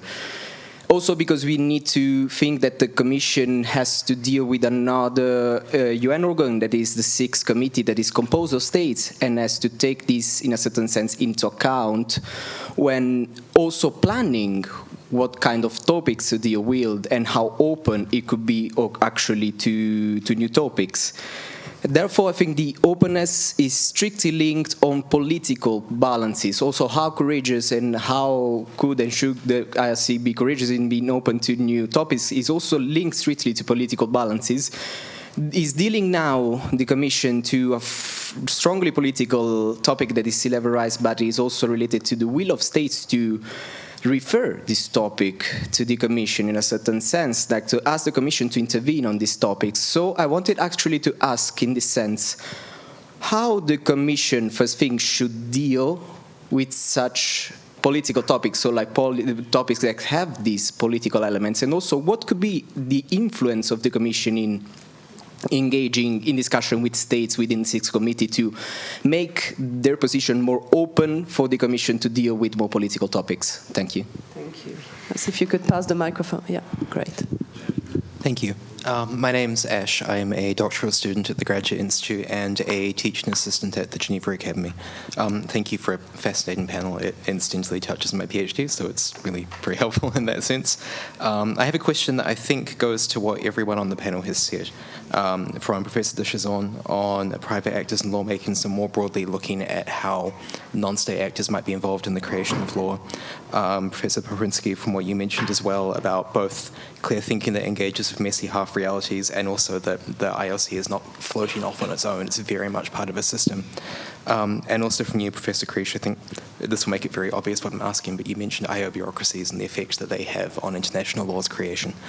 My question is very specifically about the United Nations Secretariat, not the Office of Legal Affairs, not the Codification Division, but the Secretariat as a whole. I'm interested in what role that you think the International Civil Service has in the creation of international law and its engagement with the International Law Commission. And I think perhaps it's best if I give an example of how this has happened before and then work out from that. So the example I have in mind is Article 19C of the Vienna Convention, reservations that are contrary to the object and purpose of a treaty. That is often taken as being customary international law from 1962 onwards, but in reality, it comes from the original draft of the Genocide Convention, written by the UN Secretariat by one person, reincorporated back by interpretation into the Convention by the International Court of Justice in 1951, initially rejected by the ILC, and then subsequently accepted as an aspect of customary international law 10 years later. So a Secretariat initiative was incorporated into the fabric of the Vienna Convention through a long and very indirect process of dialogue. This kind of reflects, I think, the situation that we had at the time in terms of the relationship between actors in international law, and particularly that the role of secretariats wasn't quite as clearly defined as it is now, although the UN Secretariat remains somewhat vague in that sense. But I'm interested in your thoughts on whether, particularly as we look towards the future, this kind of engagement, this indirect dialogue that goes through like a circular and complex process to then be socialized and re-socialized by different actors, is the way that we should continue to see nominally neutral organizations engage with the creation of international law, or if perhaps we might expect to see a more robust engagement from actors like the UN Secretariat, which, after all, are comprised of experts and civil servants and leaders in thought in their field, but because of the nature of their role, often take a much more quiet position. Thank you. Thank you. Who on the panel would you like to start? Yeah. Maybe I'll start, but with some comments also in reactions to what my colleagues have said. I've been in charge of the selection of topics for the Institut de Droit International, being the chair of the commission of the Travaux, and it's interesting to see that I think it's a bit like at the ILC, it's a bit of ad hocism, okay, which is at stake, and why not, okay, why not, I think. Now, complementarity, why not, but I'm not so sure that the Commission should leave to the Institut de Droit International sort of what Martins might have considered as soft topics or maybe topics for the future, because the Commission is equipped with very talented lawyers who could also bring their thoughts to this. Now, the second point I'd like to make, and it's something that also made me think about when I looked at the statute of the International Commission to prepare this presentation, I saw that there was a reference to public international, but there was also a reference to private international law. And I wonder why the private international law has not been more taken on board at the Commission. I think that's the question that I have, and I wanted to ask it to my colleague and the colleagues in the room. I think perhaps continuing the same theme, just to say that my reference to the Institute was purposefully cryptic in its neutrality. I neither suggested that it is a good example nor a bad example, simply listing a number of topics to entice some reflections, which I did. So there were two questions, and I will also add, so I have two answers, and I'll add one answer which partly in relation to what we discussed and the jungle metaphor, and I will not add another metaphor. I think it's something that sounds very nice in one's head in clarifying, but it mostly obscures. One interesting way of, at least I have found, thinking about the new topics, and particularly topics within the broader field that have been shaped by the International Law Commission, law of treaties would be the obvious example, setting the general framework, and then we have different, what one might call spin-off projects, perhaps reservations, armed conflicts, use cogents, subsequent practice and agreement and interpretation, perhaps even Mr. Forteau's project to an extent. And one way I think about perhaps to visualize it would be to say that this is a sense of mining the existing rules. So where the field has been covered, and now we zoom in the focus and go into something very minuscule. Another way of looking at it would be to look at the existing work as a source from which a mighty river flows. I mean, do we really think that in 1950s there was the whole wealth of practice that was there on Jus Cogens, or on all the things that Judge Nolte looked in his subsequent practice and interpretation, or everything that Professor Pelle looked in reservation? So that could be another way of looking at it. The paradox that the gap is opened by the incredible success of the project.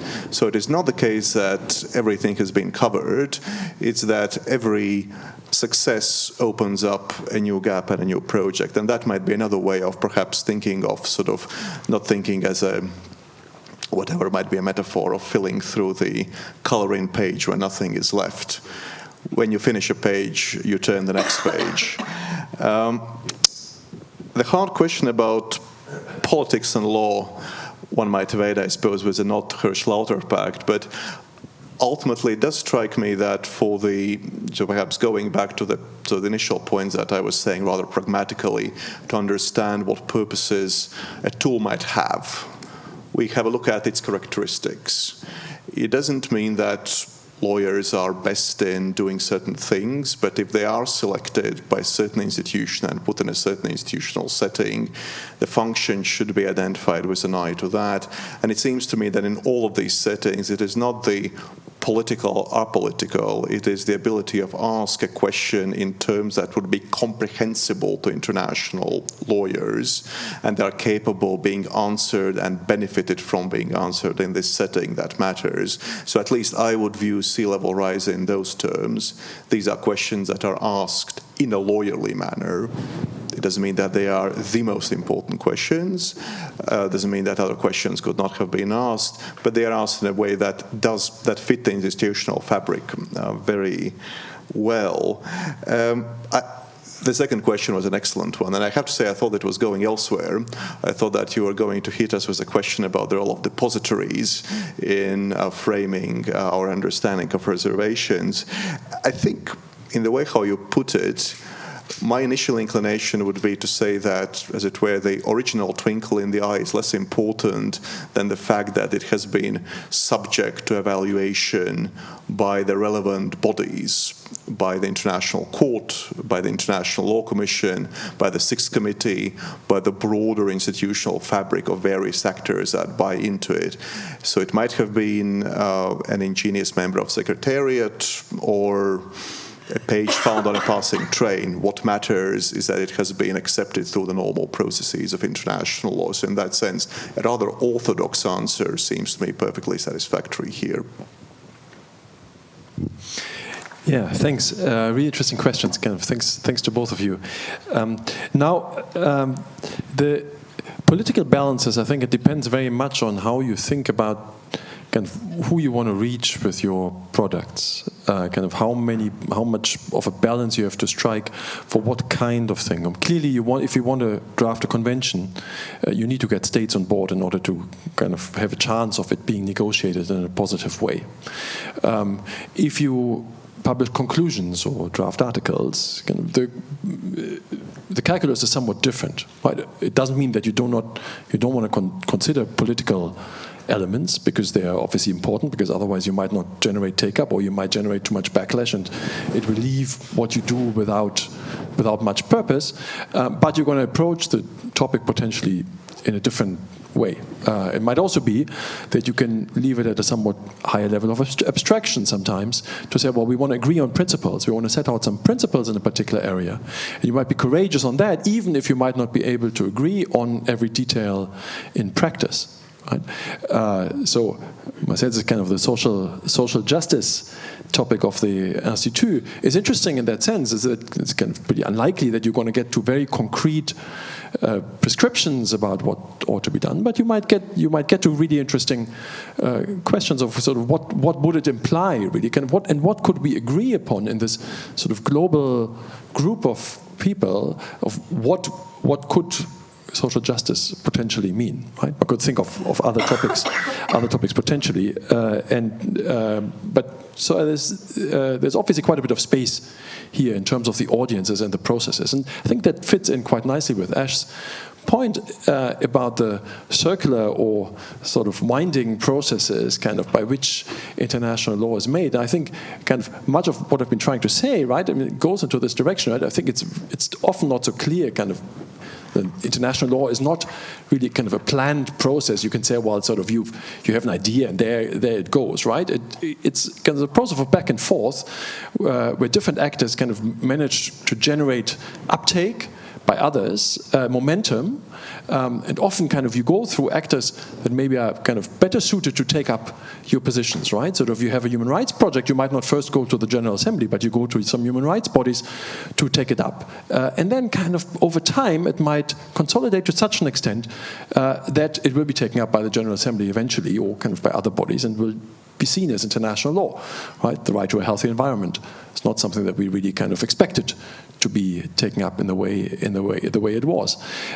So I think kind of it's really kind of a process with so many actors, kind of hardly plannable, but one where kind of people with projects, in a sense, kind of can sort of try to work out some ways that are more successful, even if success is never guaranteed. Thank you. I'm mindful of time. I can see that there's one person with the hand up. I also want to ask our speakers what they... We just have a few minutes, yeah. Okay, so one more question, and then we'll close this panel. And we'll hopefully finish more or less on time, given that there was delay. Thank you very much. I'll try to be brief. My name is Mariana Ferola. I'm a PhD candidate here at the Institute. And throughout this entire event, one idea that has been repeated has been that the ILC has been traditionally mindful to the interests and needs of states, which gives the impression that states are a monolithic group that share the same needs and interests, which we all know is not the case. And since the ILC has been created, we've seen not only a multiplication of the number of states, but of groups of states. We stick even in the global north, global south division. Of course, there are various global north groups, various global south groups, and the ILC evidently has had to adapt to how it considers these new and often conflicting voices. And I was interested in knowing if throughout the years, and especially in more recent years, as global South states have been even more vocal about upholding the rule of the law, and we can see that especially with very recent cases before the International Court of Justice, how the ILC has tried, if it has tried at all, to strike a balance between North and South voices in how it chooses topics, in how it collects and assesses practices of states, of other regional bodies perhaps. So thank you, and I'm glad I took that question. So I'll give the floor back to our distinguished speakers. I will ask you to be relatively brief, and then we'll close the panel. Thank you.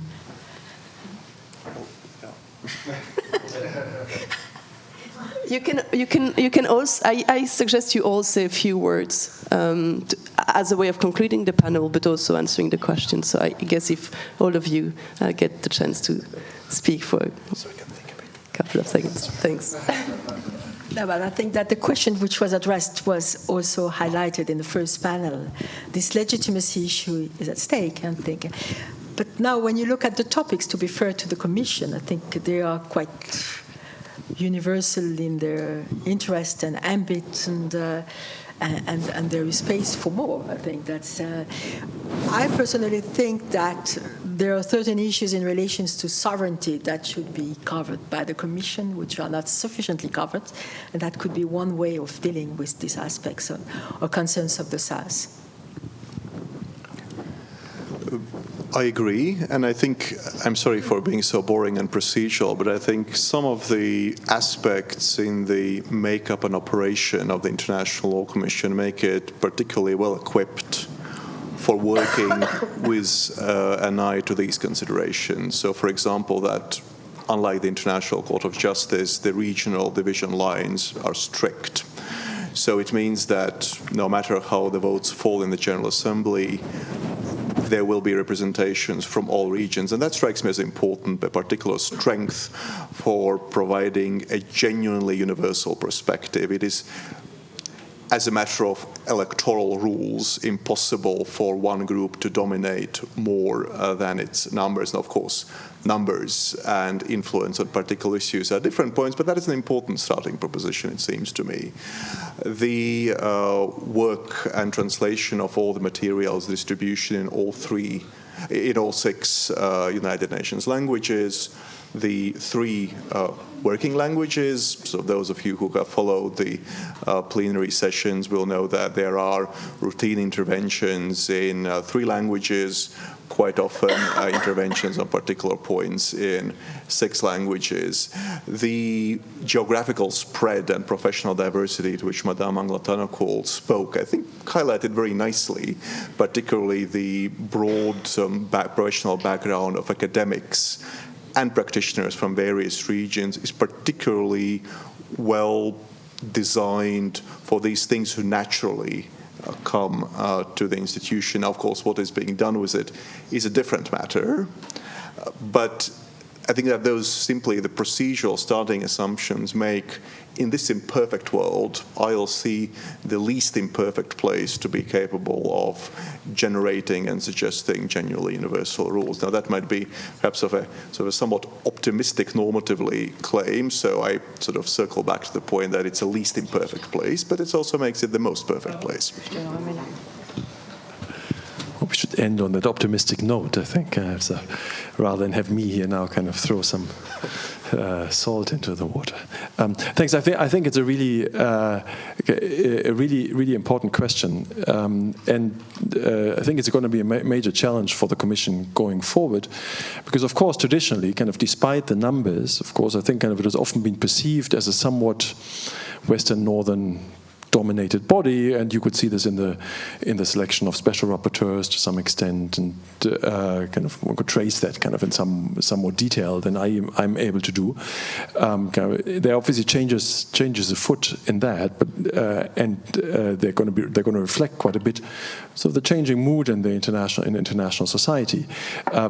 Whether that really kind of leads to new consensus in the Commission, I think, is much a question. Typically, kind of political change goes through periods of friction during which consensus is difficult to be had, and it might be that during this time, kind of it's other bodies that might take it upon themselves, kind of to push forward on issues like, I don't know, sort of historical responsibility for climate change or tax justice or questions of migration, something that might be of interest, but not necessarily so much of interest to be tackled for countries in the global north.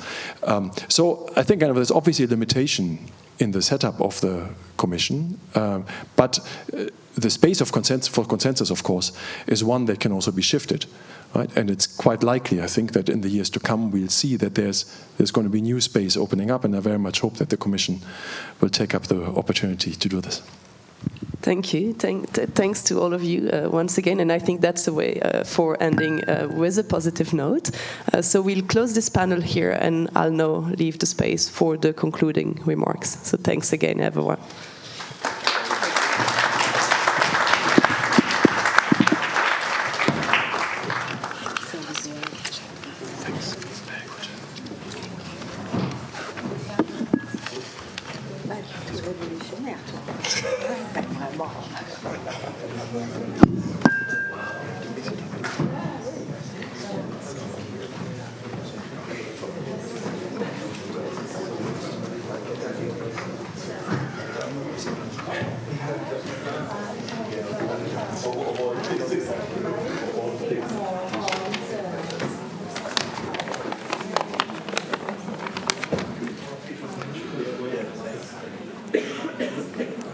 Ladies and gentlemen, esteemed colleagues, we have had a lively and engaging discussion that lived up to all expectations.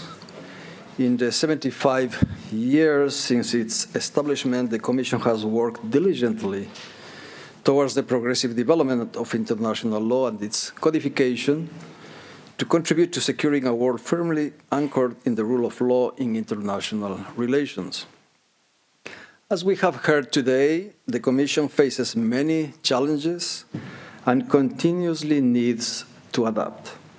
This is the case both in terms of its membership, authority, and representativeness, and in its choice of topics and assessment of the needs of states in the volatile and ever-evolving landscape in which international law needs to function effectively.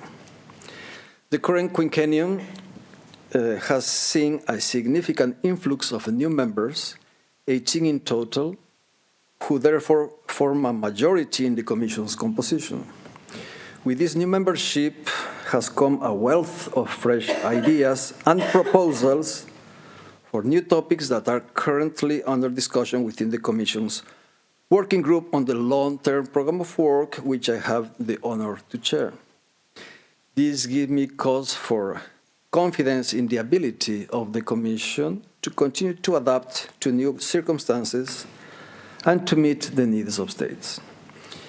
In these volatile and changing times, perhaps the greatest confirmation of the Commission's importance and centrality in the international legal order, together with its sister organ, the International Court of Justice, is the centrality of international law itself, as the common language of contestation and settlement of international disputes, and of course, for international cooperation and the promotion of community interests. The International Law Commission continues to provide the backbone of the principles and rules-based international system for the conduct of peaceful and harmonious relations among states, guided by the principles and purposes of the Charter of the United Nations. The presence of the visible College of International Lawyers, in particular very young and brilliant lawyers present here, at the Graduate Institute, and at an event that we hope to organize at the event in New York in October this year during International Law Week in the presence of foreign ministry legal advisors, is an uplifting symbol of the power and vitality of international law, even in troubled times. I and the members of the International Law Commission thank you all very much for your participation in this 75th anniversary of the International Law Commission. Thank you very much.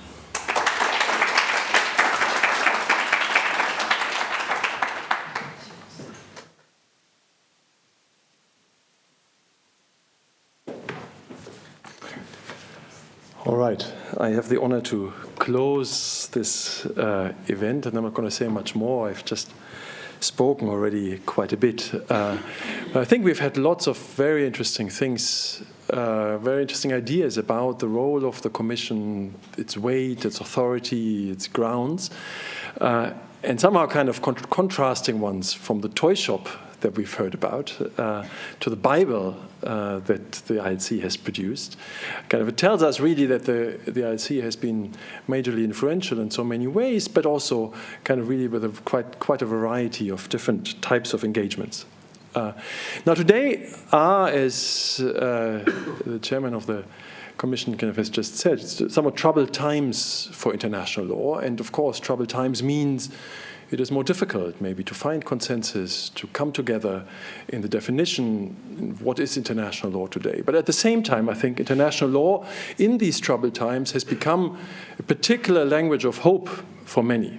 If you see kind of the kinds of hopes associated with the current case in the ICJ, on which today the court has given us some indications of what obligations states may have in the face of potential genocide being committed, right? You can see how many hopes people pin on international law. Now, of course, international law can't always live up to these hopes, but it is obviously an inspiration to keep working towards it living up to this. And I know that the Commission, with all the different projects it is engaged in, is trying to do precisely that. The idea that we have a common language through which we can speak, and one that is not just a reflection of the political negotiations and deals of the day, but something that goes towards a greater principle, something that we can all find justifiable as ways of living together in a complex and fragmented world.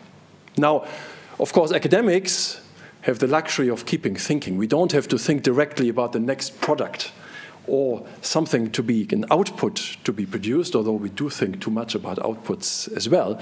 But clearly we have the luxury of thinking of somehow keeping a discussion afloat about what international law can be, what the International Law Commission can be in the international order that we see today. And today has been a way of starting, or at least continuing a conversation on those kinds of questions. And that is not something that we could have hoped to finish today.